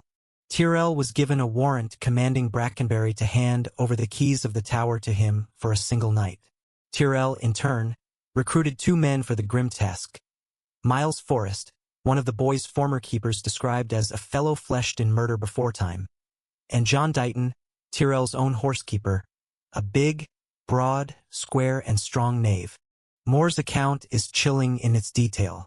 He describes how, in the dead of night, Forrest and Dighton crept into the prince's chamber. They found the 2 boys asleep in their bed, wrapped in each other's arms. The killers then took the pillows and featherbed and pressed them down hard over the boys' faces, smothering them until the last breath of life had left their small bodies. After the deed was done, Tyrrell was called to view the bodies and confirm their deaths. They were then, according to More, buried at the foot of a staircase, deep in the ground under a great heap of stones. Later, Richard supposedly had a priest move the bodies to a more secret, consecrated location, but the priest died before he could reveal where that was. James Tyrrell, years later, while imprisoned for treason against the new king, Henry VII, is said to have confessed to the murders before his own execution in 1502. However, the record of this confession, if it ever existed, has been lost. For over 160 years, this was the story. A horrific tale of ambition, murder, and a secret burial. It was a story that served the Tudor dynasty well, cementing the image of their predecessor, Richard III, as a monstrous villain and legitimizing their own claim to the throne. It was the version of events immortalized by William Shakespeare in his play Richard III, ensuring its place in the popular imagination. But it remained a story, a rumor without physical proof. Then, in 1674, during renovation work at the White Tower, the central keep of the Tower of London, a group of workmen made a startling discovery. While demolishing a staircase that led to the chapel, they came across a wooden chest. Inside, buried about 10 feet deep in the rubble, were the skeletons of 2 small children. The bones were initially discarded with other rubbish. But the story of the lost princes lingered in the collective memory. An antiquarian heard of the discovery, and the bones were retrieved. They were examined and found to be consistent with the ages of the two princes, one around 12 or 13, the other around 9 or 10. The news reached the reigning monarch, King Charles II. Convinced that these were the remains of the long-lost royal children, he ordered them to be given a proper burial. The small skeletons were placed in a marble urn designed by the great architect Sir Christopher Wren and interred with royal ceremony in Westminster Abbey, where they lie to this day. The inscription on the urn names Edward V and Richard, Duke of York, as the victims of their treacherous uncle, Richard III. It seemed the case was closed. The bodies had been found, the story confirmed. But the mystery is not so easily put to rest. Modern scrutiny has cast doubt on many aspects of the traditional narrative. Was Sir Thomas More's account impartial history, or was it Tudor propaganda? His primary source was a man named John Morton, a bishop who was a bitter enemy of Richard III and a key supporter of Henry Tudor. The bones themselves have been a source of controversy. They were re-examined in 1933 by an anatomist and a dental surgeon. Their findings supported the 17th century conclusion. The skeletal remains were those of two boys whose ages closely matched those of the princes. However, the scientific methods of the 1930s were limited. More recent requests by historians and scientists to conduct modern forensic analysis, including DNA testing, have been consistently refused by the royal family and the Dean of Westminster. The reason given is the desire to let the remains rest in peace. But to skeptics, it preserves the mystery and prevents a definitive answer. This lack of definitive proof has allowed for the rise of alternative theories. While Richard III remains the primary suspect, he had the motive, the means, and the opportunity. Some historians, known as Ricardians, argue for his innocence. They point to two other powerful figures who had just as much, if not more, to gain from the princes' deaths. The first is Henry Stafford, Duke of Buckingham. He was Richard's right-hand man during the usurpation, the man who championed his cause in London. Yet, just 3 months after Richard's coronation, Buckingham led a massive rebellion against him. The rebellion failed, and Buckingham was captured and executed. But his motive for rebelling has always been debated. Was it a crisis of conscience, a horrified reaction to Richard murdering the boys, or was it pure ambition? Buckingham himself had a distant, though legitimate, claim to the throne. Perhaps he had the princes killed himself, intending to frame Richard for the crime and then seize the crown for himself. The second, and perhaps more compelling, alternative suspect is the man who ultimately profited the most from the prince's disappearance. Henry Tudor, who became King Henry VII. When Henry defeated and killed Richard III at the Battle of Bosworth Field in 1485, his claim to the throne was tenuous at best.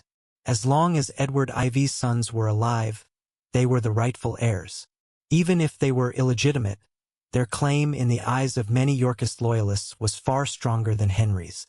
For Henry VII, the princes alive or dead were a massive political liability. His entire reign was plagued by pretenders claiming to be one of the lost princes.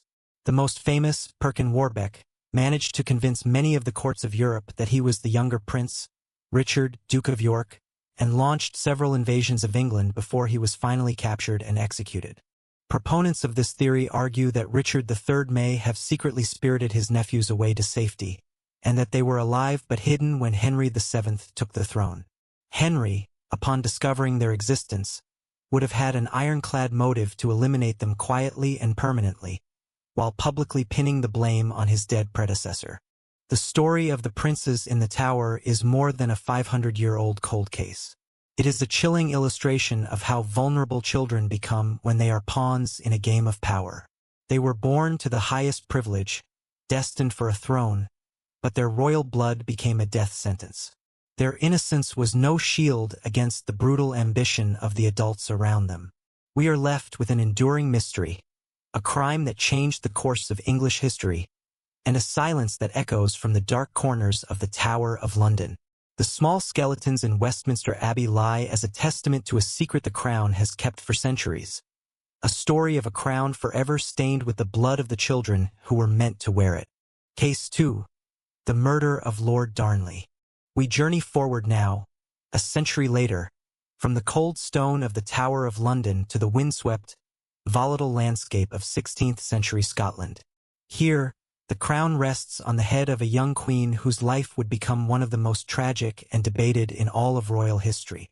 She was Mary, Queen of Scots, a woman of sharp intellect, captivating charm, and a pedigree that made her a threat to every monarch in Europe. Mary Stuart was a queen almost from birth.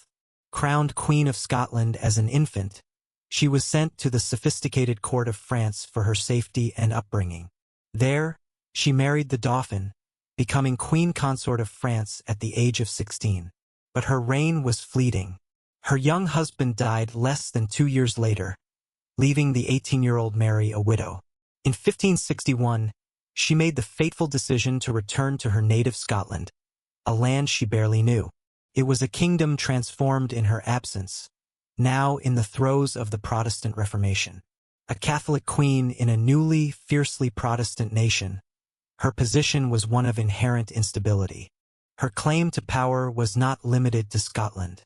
As the granddaughter of Henry VII's sister, Margaret Tudor, Mary held a strong, and in the eyes of many Catholics, a more legitimate claim to the throne of England than the Protestant queen who currently sat upon it, her cousin Elizabeth I. This made her a pawn, a prize, and a perpetual danger.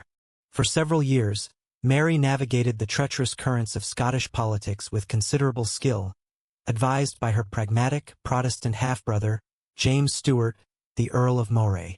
But a queen needed a husband, an heir to secure her dynasty. The choice of consort was a matter of international importance. It was in this context that a young man arrived at the Scottish court in 1565. He was her first cousin, Henry Stuart, Lord Darnley. Darnley was, on the surface, the perfect candidate.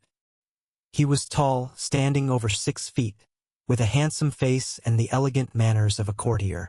Crucially, he shared the same Tudor grandmother as Mary.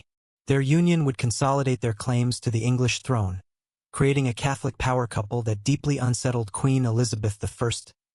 Mary, who had known political marriages and widowhood at a young age, was reportedly swept off her feet. She fell genuinely and passionately in love.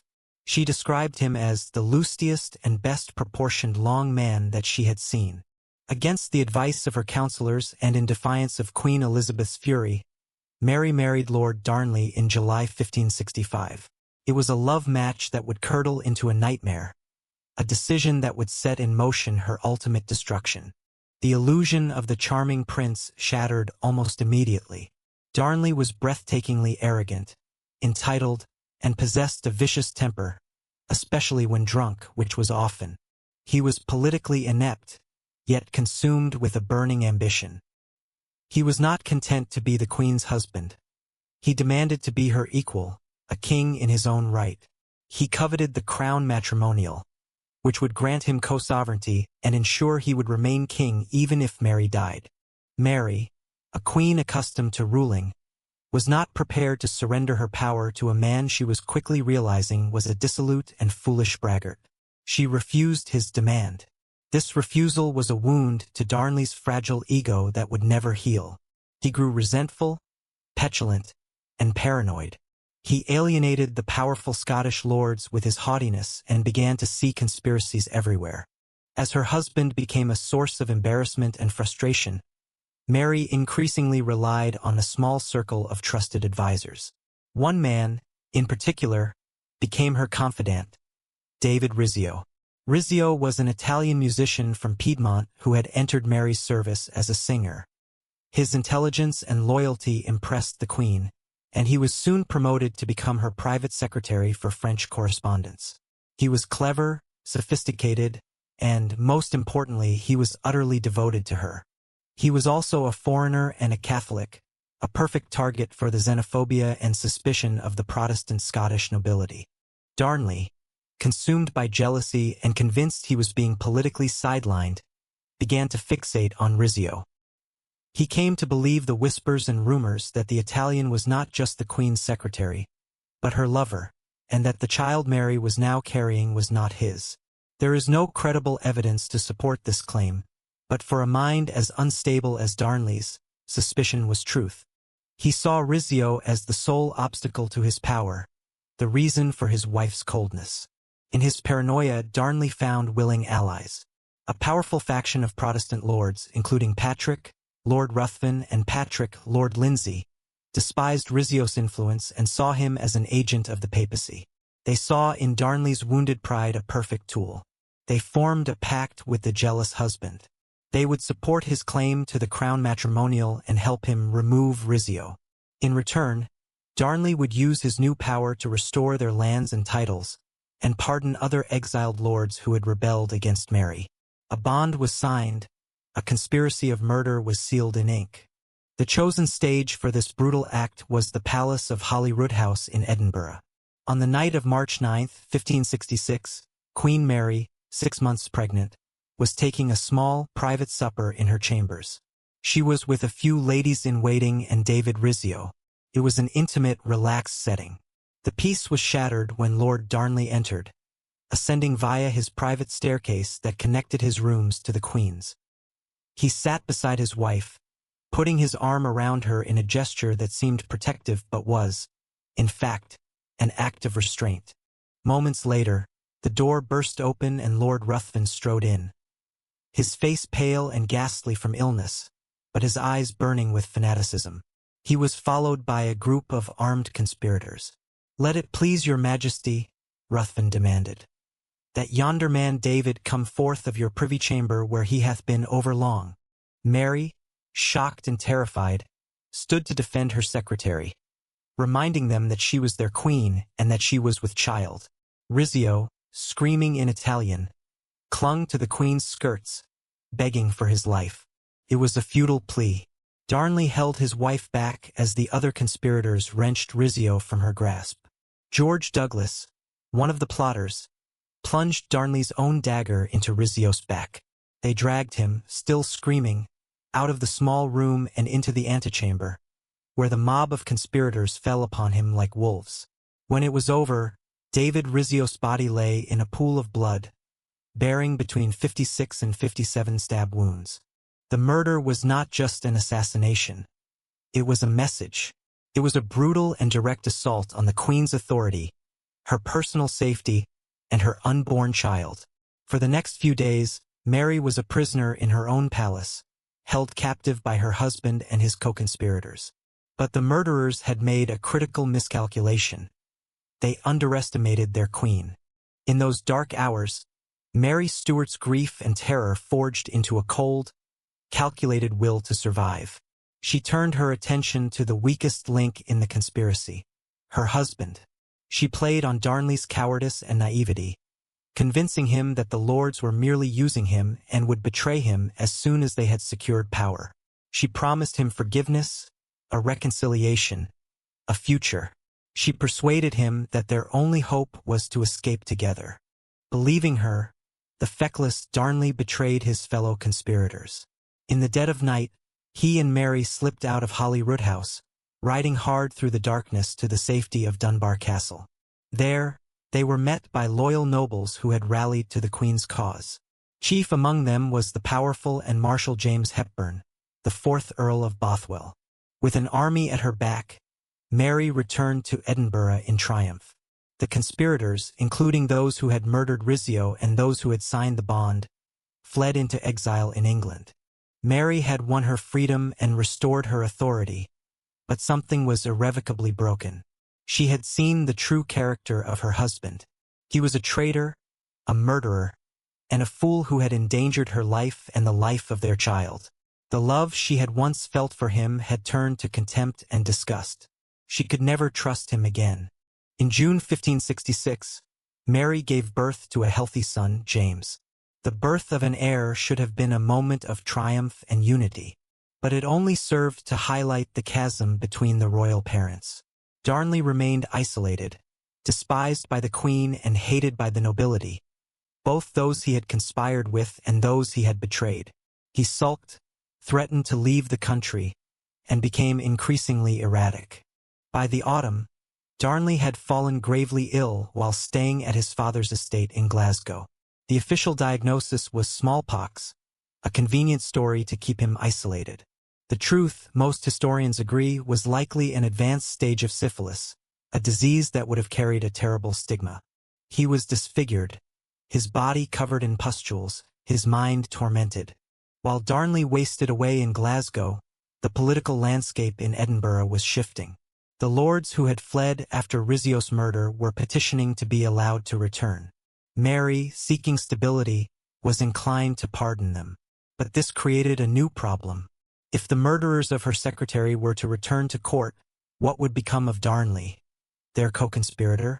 He knew their secrets, and they knew his. He was a liability to everyone. In December 1566, at Craigmillar Castle, a group of senior nobles, including the Earl of Moray, the Earl of Bothwell, and Secretary Maitland, held a conference. According to the later, contested accounts, they proposed a solution to the Queen's Darnley problem. Maitland suggested a divorce, but Mary was hesitant, fearing a divorce would cast doubt on the legitimacy of her son, Prince James. It was then, the story goes, that the lords made a darker proposition. They signed a document that came to be known as the Craigmillar Bond. In it, they pledged to find a way to put him off by one way or another, and that the Queen should not be troubled. They promised to clear Mary of any involvement, ensuring her honor would be safe. Did Mary agree? Did she give her tacit consent, turning a blind eye to the plot? Or was she unaware of the bond's true, murderous intent? This is the central, unanswerable question upon which Mary's guilt or innocence hangs. Her accusers would later claim she was a willing participant. Her defenders insist she was an unwitting pawn in their deadly game. What is certain is that the Earl of Bothwell, a man of action, ambition, and unwavering loyalty to Mary, took the lead. He was everything Darnley was not: strong, decisive, and fiercely protective of his queen. A romance between Mary and Bothwell was rumored to be blossoming, a bond forged in the aftermath of the trauma at Holyrood House. For Bothwell, removing Darnley was not just a political necessity. It was personal. In late January 1567, Queen Mary made a journey that has been scrutinized for centuries. She traveled to Glasgow to visit her ailing husband. She spoke to him with kindness, offered him forgiveness, and persuaded him to return with her to Edinburgh to complete his convalescence. Was this the act of a dutiful wife, seeking a reconciliation for the good of the state and their son? Or was it the lure of a siren, a cold-hearted plot to bring the victim to the slaughter?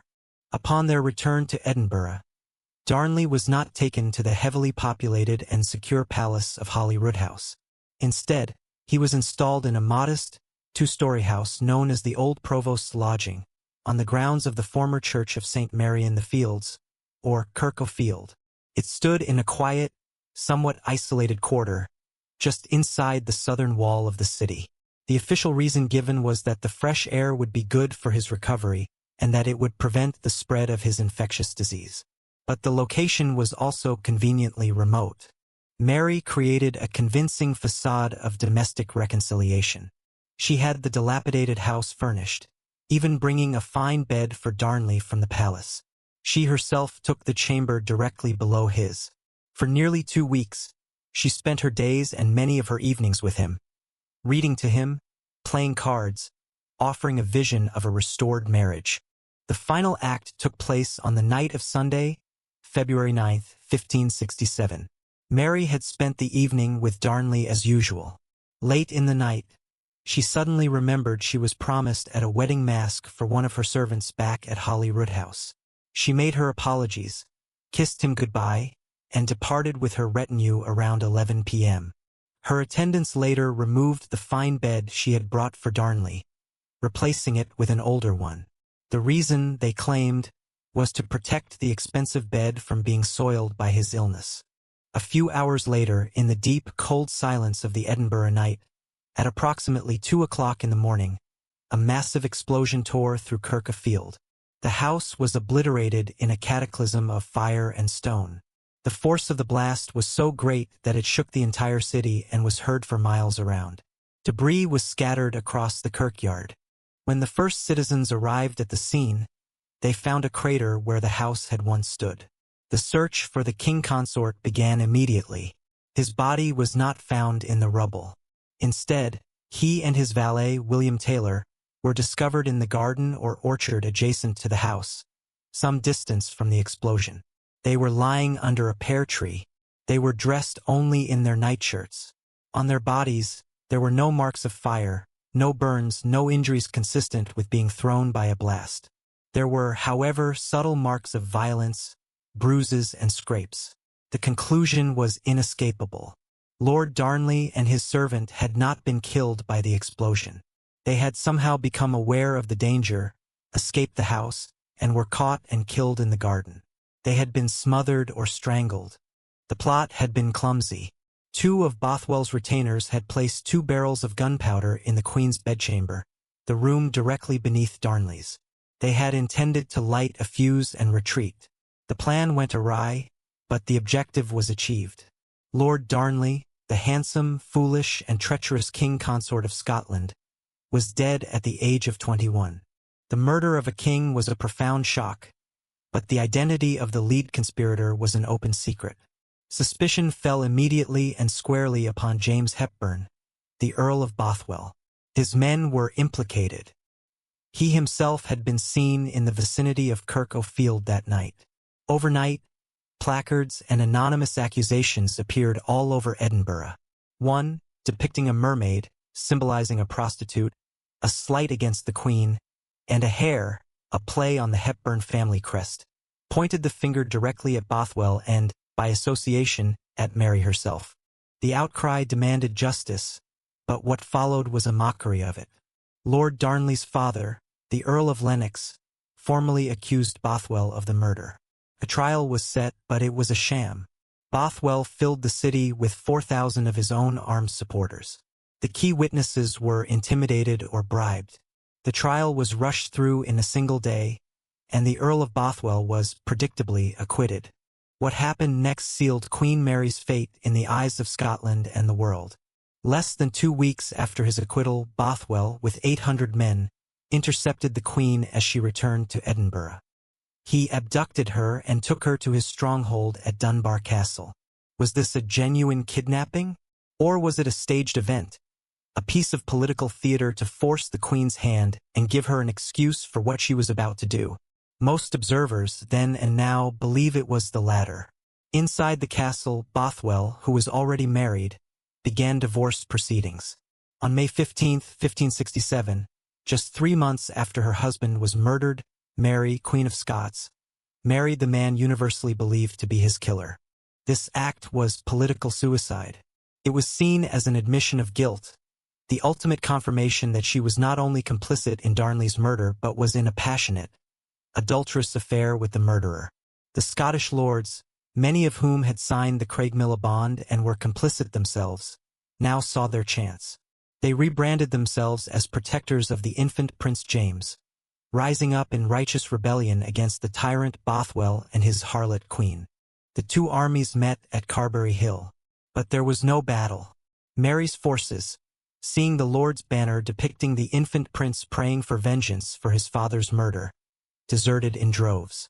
To avoid bloodshed, Mary surrendered herself to the Confederate lords, on the condition that Bothwell be allowed to ride away. He fled, escaping into exile in Scandinavia, where he would eventually die in a Danish prison, insane and alone. Mary had seen her 3rd husband for the last time. The lords showed the Queen no mercy. She was paraded through the streets of Edinburgh, enduring the jeers and insults of the public, before being imprisoned in the bleak Lechleven Castle, set on an island in the middle of a loch. It was here that the lords produced their ultimate weapon against her. A small, ornate silver casket, said to have been taken from one of Bothwell's men. Inside this casket, they claimed, were 8 letters and a series of sonnets. The casket letters, as they became known, were allegedly written by Mary to Bothwell. If authentic, they were damning. They revealed a passionate affair, a plot to murder Darnley, and a plan for the abduction and marriage. They painted a picture of a ruthless, adulterous queen who had conspired to kill her husband.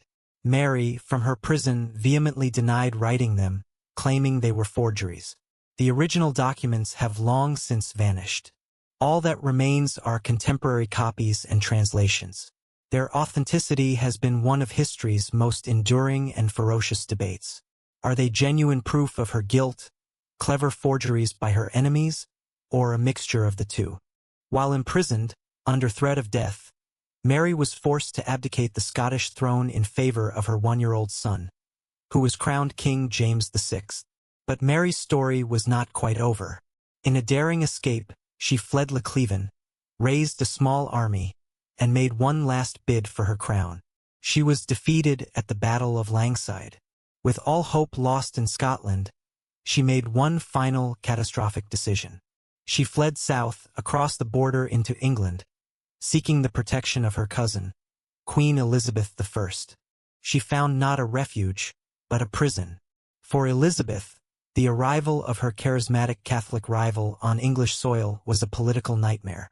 Mary remained a prisoner in England for the next 19 years, a living symbol for Catholic plots against the English throne. Finally, in 1587, implicated in a conspiracy to assassinate Elizabeth, she was tried and convicted of treason. Mary, Queen of Scots, was beheaded at Fotheringhay Castle. Her son, James, whom she had not seen since he was an infant, would one day unite the two kingdoms, succeeding Elizabeth to become King James I of England. The murder at Kirk O'Field remains a masterpiece of conspiracy and betrayal. It destroyed a queen, created a king, and left behind a puzzle of motives and guilt that continues to fascinate and horrify. Was Mary Stuart a tragic victim, a naive young woman manipulated by ruthless men, or was she a cold-blooded accomplice, a queen who sanctioned the murder of her husband to be with her lover? The crown she wore was beautiful, but it was heavy with suspicion, and forever stained by the explosion that ripped through the quiet Edinburgh night. Case 3. The Assassination of Rasputin. We move now into the 20th century, to the vast, snowbound expanse of the Russian Empire. The year is 1916. The world is engulfed in the Great War, a conflict that is bleeding Russia white. On the throne sits Tsar Nicholas II, the last of the Romanovs. He is a gentle, pious man, a devoted husband and father, but a disastrously weak and indecisive autocrat for an empire groaning under the weight of war, poverty, and burgeoning revolution. His wife, the Tsarina Alexandra Fyodorovna, is equally devout but far more steel-willed.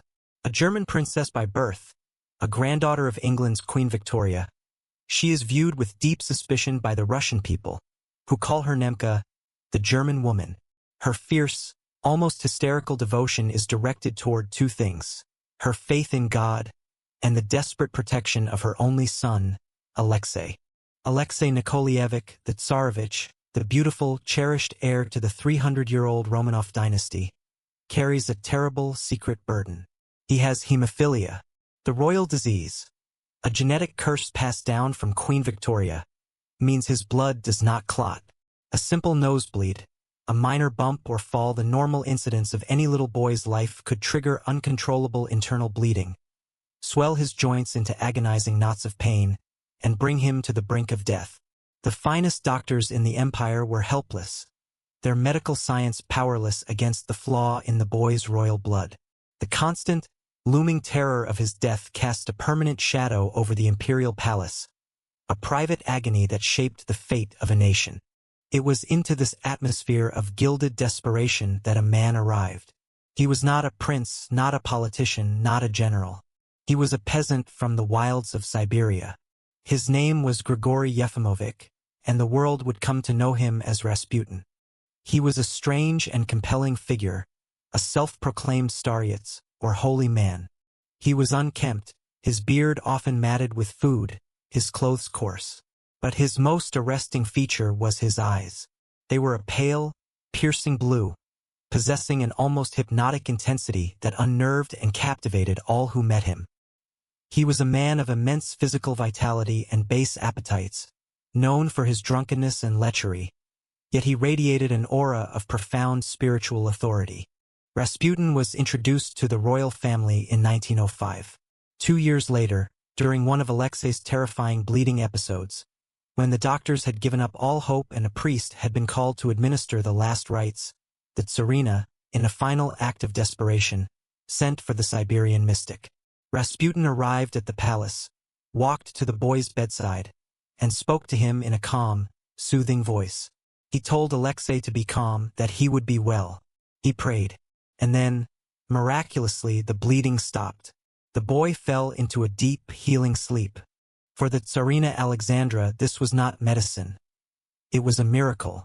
This coarse, uneducated peasant was a man of God, sent directly by the Almighty to save her son. Her faith in him became absolute, unshakable. He was our friend, her confessor, her spiritual guide, and her son's only hope. This single fact, Rasputin's seeming ability to control the Tsarevich's life-threatening illnesses, the key that unlocks the entire tragedy. It gave him an unbreakable hold over the Empress of Russia. When World War I began, Tsar Nicholas made the catastrophic decision to go to the front lines and take personal command of the army. He left the governance of the vast Russian Empire in the hands of his wife. And the Tsarina, in turn, leaned upon the counsel of the one man she believed was divinely inspired, Rasputin. The result was chaos. Competent, experienced ministers were dismissed on a whim, often because they had spoken out against Rasputin's influence. They were replaced by a succession of sycophants, charlatans, and incompetents, men whose only qualification was the approval of the holy man. The government, in the midst of a catastrophic war, became a revolving door of ineptitude. Food shortages crippled the cities. The war effort faltered. The very foundations of the state were rotting from within.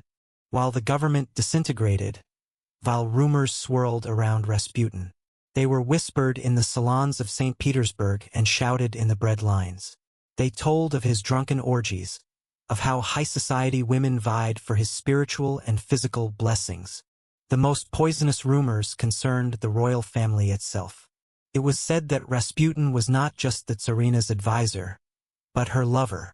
It was whispered that he had debauched her 4 young daughters, the Grand Duchesses Olga, Tatiana, Maria, and Anastasia. These tales, almost certainly vile slander born of panic and prejudice, were nonetheless devastatingly effective. They destroyed the sacred image of the Tsar and his family. The Tsarina was no longer just a distrusted German, but a treacherous adulteress in thrall to a demonic peasant. The Tsar was no longer just a weak leader, but a cuckolded fool. Rasputin became the living, breathing symbol of the dynasty's corruption, a dark stain on the honor of the crown. To the Russian people and to the horrified aristocracy, he was not a holy man, but a cancer, a mad monk, who was dragging the entire empire into the abyss. By the winter of 1916, with millions dead on the front, the economy in ruins and revolution simmering just beneath the surface, a group of men from the highest echelons of Russian society decided that they could no longer stand by. They believed that the Tsar was blind, that Tsarina bewitched. To save Russia, to save the monarchy from itself, they had to cut out the cancer. They had to murder Rasputin. The ringleader of this conspiracy was Prince Felix Yusupov. He was an extraordinary figure, the heir to the largest fortune in Russia, a man whose wealth rivaled that of the Tsar himself. He was young, impossibly handsome, and known for his decadent, androgynous lifestyle. He had married the Tsar's own niece, the beautiful Princess Irina Alexandrovna. Felix was a man of contradictions, a patriot who loved Russia, yet a dilettante who had spent much of his life in frivolous pursuits. He saw himself as a reluctant hero, a man forced by destiny to perform a terrible but necessary act to save his country. His palace on the Moika Canal, a treasure house of art and opulence, would be the chosen location for the execution. His chief co-conspirator was Grand Duke Dmitry Pavlovich Romanov. Dmitry was the Tsar's first cousin, a dashing and popular young cavalry officer. His involvement was crucial. It lent the plot an air of dynastic necessity, as if the royal family itself was acting to cleanse its own house. Dmitry was tormented by the damage Rasputin was inflicting on the family's reputation and believed the murder was a patriotic duty.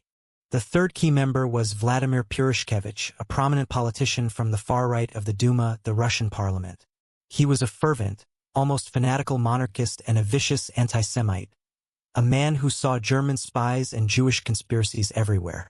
To Purishkevich, Rasputin was the ultimate enemy, a demonic force, possibly a German agent, sent to destroy Holy Russia from within.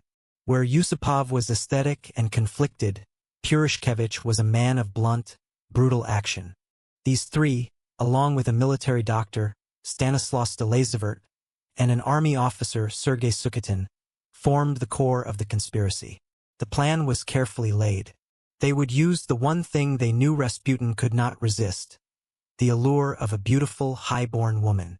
Yusupov would tell Rasputin that his wife, the famously beautiful Princess Irina, desired to meet him. He would lure him late at night to the Moika Palace. There, in a specially prepared basement room, they would give him cakes and wine laced with a massive dose of potassium cyanide. Dr. Lazevert would crush the crystals and painstakingly apply the poison. If, by some chance, the poison failed, a pistol would be the backup. After he was dead, they would weigh the body down, drive it to a remote spot on the frozen Neva River, and dump it through a hole in the ice. It would vanish without a trace. On the bitterly cold night of December 29, 1916, the plan was set in motion. The other conspirators gathered at the Moika Palace, waiting nervously in an upstairs study. Princess Irina, the bait, was safely away in the Crimea. In the basement, a cozy scene had been arranged. A fire crackled in the hearth. A gramophone played American tunes, including Yankee Doodle, to create a sense of normalcy. On a table sat a platter of petit foursome pink, some chocolate and several bottles of Rasputin's favorite sweet Madeira wine. Dr. Lazevert had poisoned half the cakes and several glasses of the wine. Shortly after midnight, Felix Yusupov drove to Rasputin's apartment. He found the Staryets dressed in a simple, embroidered silk blouse and velvet trousers, ready for his clandestine rendezvous. Yusupov explained that his wife was entertaining guests, and they would have to wait in the basement until they left. Rasputin agreed. Back at the Moika Palace, Yusupov led Rasputin down to the cellar room. The young prince's nerves were shredded. He tried to make small talk, his voice trembling. He offered Rasputin the poisoned cakes. At first, Rasputin refused, saying they were too sweet. Yusupov's heart sank. He offered the wine. Rasputin declined. The prince, growing more desperate, began to play a guitar and sing. Finally, Rasputin relented.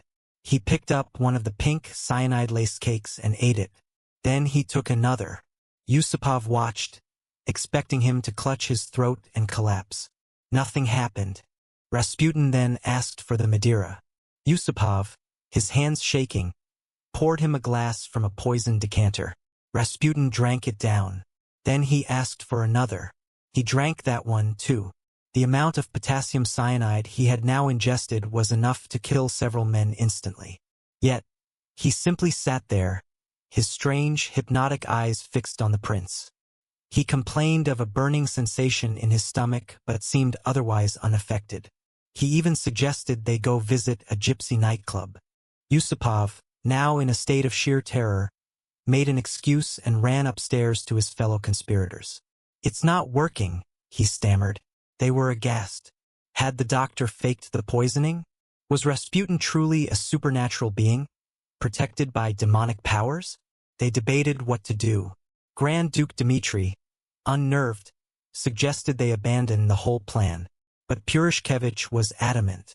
The deed had to be done. Yusupov, his resolve hardened by fear and frustration, took Dmitri's heavy Browning pistol. He went back down to the basement. Rasputin was standing, looking at a crystal crucifix. "You'd better look at the crucifix and say a prayer," Yusupov said, raising the pistol. He fired, aiming for the heart. The shot was deafening in the small room. Rasputin gave a roar, then crashed to the floor. Yusupov rushed over and saw a trickle of blood staining the silk shirt. He felt for a pulse. There was none. The eyes were closed. He was dead. Overcome with relief, Yusupov ran upstairs and shouted, "He's finished!" The other conspirators came down, confirmed the death, and then went back upstairs to plan the disposal of the body, leaving Yusupov alone. After a few minutes, some deep, morbid curiosity compelled Felix to go back and look at the body one last time. As he leaned over the prostrate form, a horrifying thing happened. Rasputin's left eyelid fluttered open. then the right. Suddenly, both eyes, the piercing, demonic blue eyes, were wide open, staring at him with pure fury. With a guttural roar, Rasputin leaped to his feet. Frothing at the mouth, he grabbed Yusupov, tearing at the epaulets on his tunic. He was a man resurrected, filled with an unholy strength. Yusupov, screaming in terror, tore himself free and scrambled for the stairs. Rasputin, wounded and poisoned, crawled after him on all fours, clawing his way up the staircase and out through a side door into the snowy palace courtyard, roaring Yusupov's name. The other conspirators heard the screams and the commotion. Purishkevich ran to the window. He saw the dark figure of Rasputin staggering across the white snow, trying to climb the courtyard gate to escape.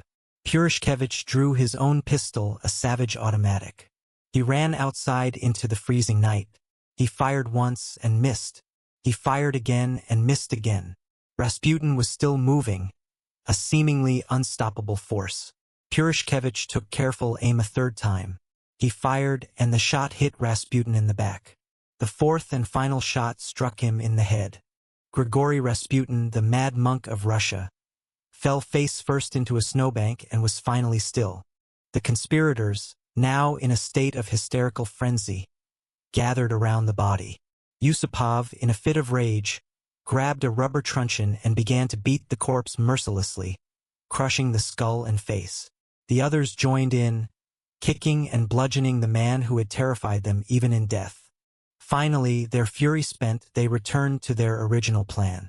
They wrapped the mangled body in a heavy blue curtain, loaded it into a car, and drove through the deserted, snow-swept streets of St. Petersburg. They came to the Petrovsky Bridge, which spanned a tributary of the Neva River. They found a hole in the thick ice. In their haste and panic, they made a critical error. They forgot to attach the weights that were meant to sink the body to the bottom. They pushed the corpse through the hole, and it was swallowed by the black, freezing water. The murder was not the clean, swift execution they had planned, but a bloody, chaotic butchery. And it was not a secret for long. The next morning, a police investigation began after a single, blood-stained boot was found on the bridge. The Tsar's own wife, the Tsarina, led the demand for answers. The trail quickly led to the Moika Palace, where damning physical evidence was found. 2 days later, Rasputin's body was discovered, frozen solid, downstream from the bridge. The ice had preserved the scene of the crime. The body was brought to a morgue for an autopsy. The findings of that autopsy have been a source of debate ever since. Yusupov, in his memoirs, maintained that Rasputin had been poisoned. But some accounts of the official autopsy report state that no poison was found in his stomach, suggesting the doctor may have lost his nerve and substituted a harmless powder. The cause of death was determined to be the bullet wound to the head. But the most chilling finding was the water discovered in his lungs. This indicated that even after being poisoned, shot multiple times, and bludgeoned into a bloody ruin, Grigory Rasputin was still alive when he was thrown into the river. His last moments were spent gasping for air, fighting for life beneath the solid ice. The assassins made little effort to hide their guilt. They were hailed as heroes by the St. Petersburg aristocracy, saviors of the nation. The Tsarina, devastated and enraged, demanded their execution. But the Tsar could not execute his own cousin and a prince of the realm. He settled for exile. Grand Duke Dmitry was sent to the Persian front, a punishment that ironically saved him from the coming revolution. Felix Yusupov was banished to his country estate. The murder of Rasputin did not save the Russian monarchy. It was far too late for that. It was merely the prologue to the final bloody act. The assassination exposed the powerlessness of the Tsar and the rot at the heart of the regime. 3 months later, in March 1917, the February Revolution erupted. Tsar Nicholas II was forced to abdicate. Before his death, Rasputin had allegedly written a letter to the Tsar containing a chilling prophecy. "If I am killed by my brother peasants," he wrote, "you, Tsar of Russia, have nothing to fear, but if I am murdered by boyars, nobles, then no one of your family will remain alive for more than 2 years. They will be killed by the Russian people." The prophecy, whether real or a later fabrication, proved horrifically accurate.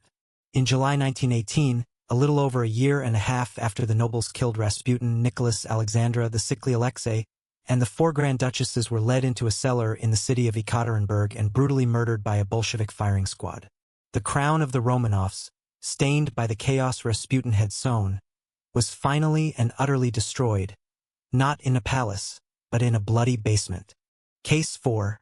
The Nepalese Royal Massacre. Our final story takes us from the frozen rivers of Imperial Russia to a place of mythic beauty, a kingdom nestled in the heart of the Himalayas. We journey to the year 2001 to Kathmandu, the capital of Nepal. For centuries, this was a nation apart, the world's only Hindu kingdom, a land of soaring peaks and ancient temples, ruled by a dynasty considered by many of its people to be the living incarnation of the god Vishnu.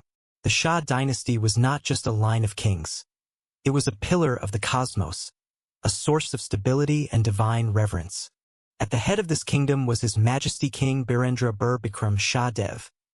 Ascending to the throne in 1972, King Birendra was a monarch who had overseen immense change. Educated at Eton and Harvard, he was a thoughtful, gentle, and deeply respected figure. He had guided Nepal out of absolute monarchy and into a constitutional system in 1990, earning a reputation as a progressive and democratic king. He was beloved by his people, a symbol of a modernizing yet deeply traditional Nepal. His wife, Queen Aishwarya Raja Lakshmi Devi Shah, was a woman of formidable character. Renowned for her classic beauty and her strong, traditionalist views, she was the matriarchal anchor of the palace. She was deeply involved in state affairs and fiercely protective of the monarchy's prestige and purity. Where the king was seen as yielding and gentle, the queen was known to be shrewd, politically astute, and unbending in her convictions. Their union had produced 3 children.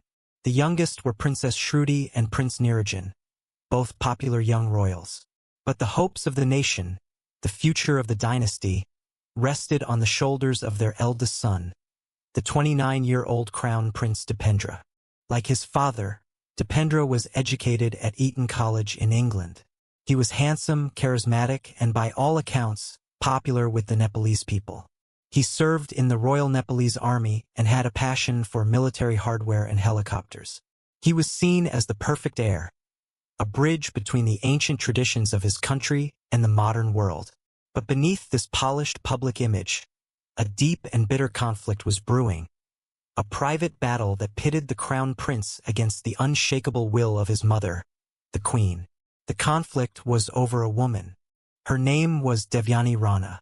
She was beautiful, intelligent, and came from one of the most powerful and aristocratic families in Nepal. The Rana clan had ruled Nepal as hereditary prime ministers for over a century, often wielding more real power than the Shah kings themselves. This history created a deep-seated rivalry between the two families. Furthermore, Devyani's mother was from the Scindia royal family of Gwalior in India, a lineage that Queen Aishwarya, a staunch advocate for Nepalese purity in the royal bloodline, found unacceptable. Astrologers were consulted, and their predictions were said to be dire, foretelling disaster if the union went ahead. For the queen, the match was unthinkable. But for Crown Prince Dipendra, it was everything. He had been in a relationship with Devyani for nearly a decade. He was deeply in love, and as he approached the age of 30, the pressure to marry and produce an heir was immense. He was caught in an impossible bind. His duty to his mother and the throne, and his love for the woman he was determined to make his wife. The queen presented him with a brutal ultimatum: marry the bride she had chosen for him, or renounce his right to the throne. This conflict festered, poisoning the atmosphere within the gilded walls of the Naryanhedi royal palace. Dipendra grew increasingly frustrated and volatile, known in private circles for his heavy drinking and a growing dependence on alcohol and, allegedly, drugs. The breaking point came on Friday, June 1, 2001. Fridays at the palace were a tradition. The royal family would gather for an informal monthly dinner, a time for the extended family to relax together. The party was held in a building on the palace grounds. That evening, Crown Prince Dipendra had been drinking heavily. Eyewitness accounts from survivors would later describe him as drunk and behaving badly. He had spoken on the phone with Devyani Rana, who was in London. The conversation was likely tense, filled with the desperation of their situation. At the party, Dipendra began to stumble and slur his words. He was seen arguing with his parents. His father, King Birendra, ever the calm patriarch, told his son that he had drunk too much and should go to his room. Prince Nirajan, his younger brother, and his cousin, Prince Paras, helped the intoxicated crown prince back to his private chambers. What happened next in the solitude of his room is the moment a personal tragedy transformed into a national catastrophe. Something within Dipendra snapped. He did not go to sleep. Instead, fueled by a cocktail of alcohol, hashish, and years of simmering rage, he began to prepare for war. He stripped off his party clothes and put on a full military combat uniform, the uniform of the army he served. Then he methodically armed himself. He gathered a small arsenal, a 9mm MP5K submachine gun, a Franchi Spaz 12 shotgun, and a Colt M16 assault rifle. He was a man on a mission. Around 9 p.m. he returned to the party.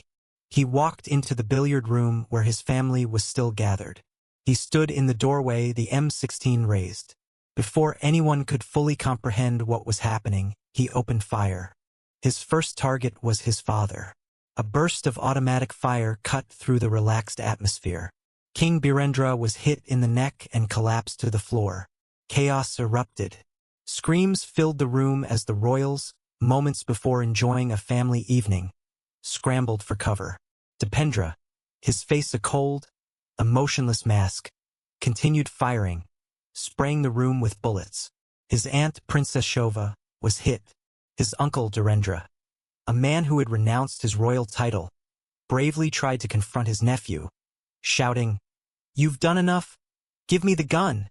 Dipendra shot him at point-blank range in the chest. The M16 jammed. Dipendra dropped the weapon and walked out of the room. For a brief moment there was a lull. His brother, Nirajan, and his cousin, Paras, rushed to the side of the bleeding king. His mother, Queen Aishwarya, and his sister, Princess Shruti, ran to help. They were trying to staunch the king's wounds, to save him. But Dipendra was not finished. He returned, now armed with the submachine gun and the shotgun. What followed was not a random rampage, but a systematic hunt. He saw his sister, Princess Shruti, kneeling over their father. He shot her. He saw his brother, Prince Nirajan, trying to shield the king's body. He shot him. Queen Aishwarya, seeing her husband and children gunned down, ran from the room, screaming, trying to get outside. Dipendra pursued her. He found her in the palace garden, near the staircase. He shot his mother. Another uncle, Prince Shankar, who tried to intervene, was also shot.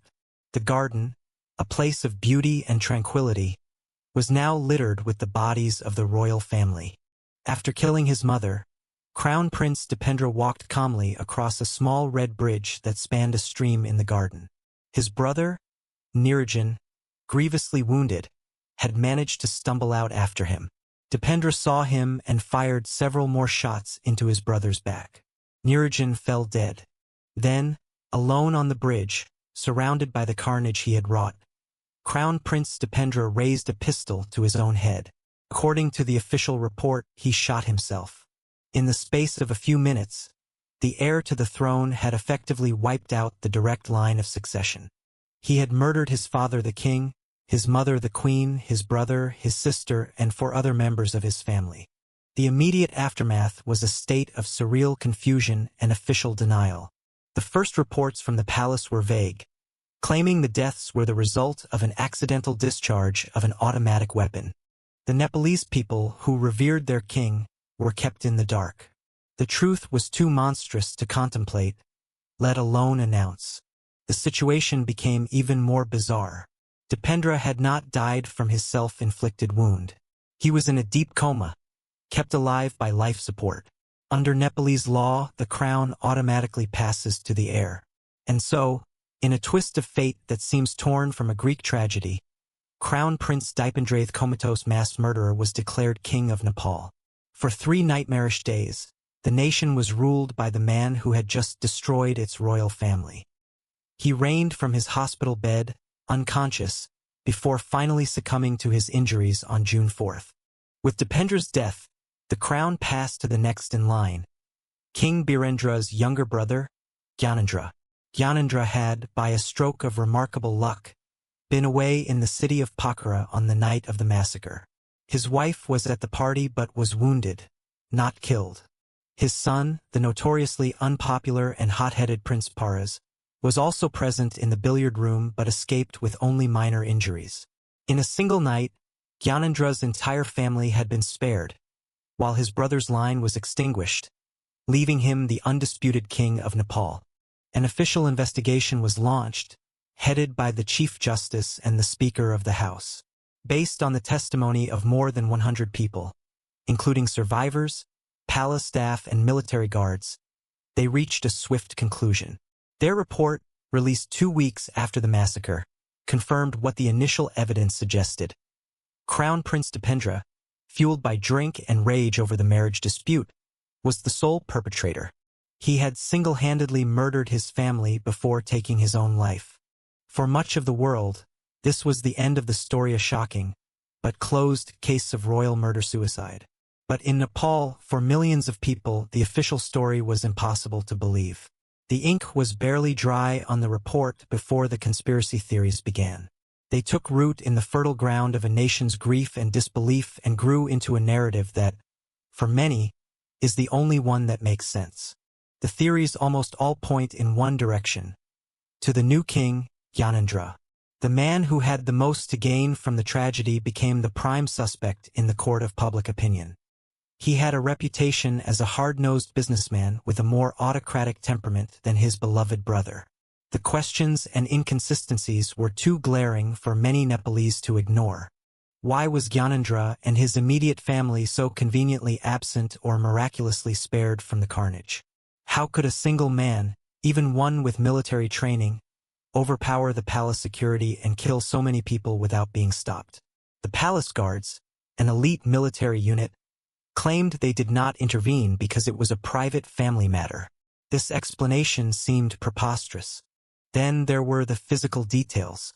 Dipendra was known to be right-handed. Yet, the official report stated the self-inflicted bullet wound was to his left temple, a difficult, though not impossible, shot to make. Eyewitnesses gave conflicting accounts, with some claiming they saw not 1, but 2 or even 3 shooters, all wearing masks that resembled Dipendra. The official investigation was criticized as being rushed and incomplete. Crucial forensic evidence was poorly handled, and the bodies were cremated quickly according to Hindu tradition, preventing any possibility of a second autopsy. The most popular conspiracy theory posits that the massacre was a carefully planned coup, orchestrated by Gyanendra and carried out by his son, Paras, or by a team of professional assassins. In this version of events, Dipendra was a patsy. He was drugged, and perhaps even shot first, with the carnage then carried out by others who framed him for the crime. This belief was not just a fringe rumor. It was a mainstream conviction that gripped the nation. It spoke to a deeper truth. The Nepalese people simply could not reconcile the image of their handsome, popular crown prince with that of a cold-blooded monster who could slaughter his own family. It was easier, more comforting, to believe in a dark, external conspiracy than in the terrifying implosion of the family they had been taught to see as divine. The Nepalese royal massacre was the final, fatal blow to the Shah dynasty. It shattered the centuries-old mystique of the monarchy, exposing the all-too-human fragility and violence behind the sacred facade. The reverence the people had for King Birendra did not transfer to his brother. King Gyanendra's subsequent reign was marked by instability and his own unpopular seizure of absolute power, which only fueled the conspiracy theories against him. The massacre gave immense momentum to the ongoing Maoist insurgency, which had been fighting for years to overthrow the monarchy. In 2008, just 7 years after the massacre, the 240-year-old Hindu monarchy of Nepal was formally abolished. The kingdom became a secular republic. The crown, so horrifically stained with the blood of the king who wore it and the prince who was meant to, was dissolved forever. The story of that night remains a profound national trauma, a mystery where the official truth is rejected by the heart of a nation. It is a testament to the fact that sometimes, the darkest secrets are not those a royal family tries to hide, but the ones that are laid bare in a hail of gunfire, in a quiet palace garden, for all the world to see. In the quiet halls of history, behind the portraits and the pomp, these stories linger. They are the whispers in the corridors of power, the silent screams from behind the throne. From the cold stones of the Tower of London to the blood-soaked gardens of Kathmandu, the weight of a crown can be a terrible burden. It promises ultimate power, but it often demands an ultimate price. These events remind us that beneath the velvet and jewels, the passions that drive human history, love, jealousy, ambition, and betrayal burn just as fiercely, and often, far more dangerously, staining the legacy of royalty with secrets that can never be washed away.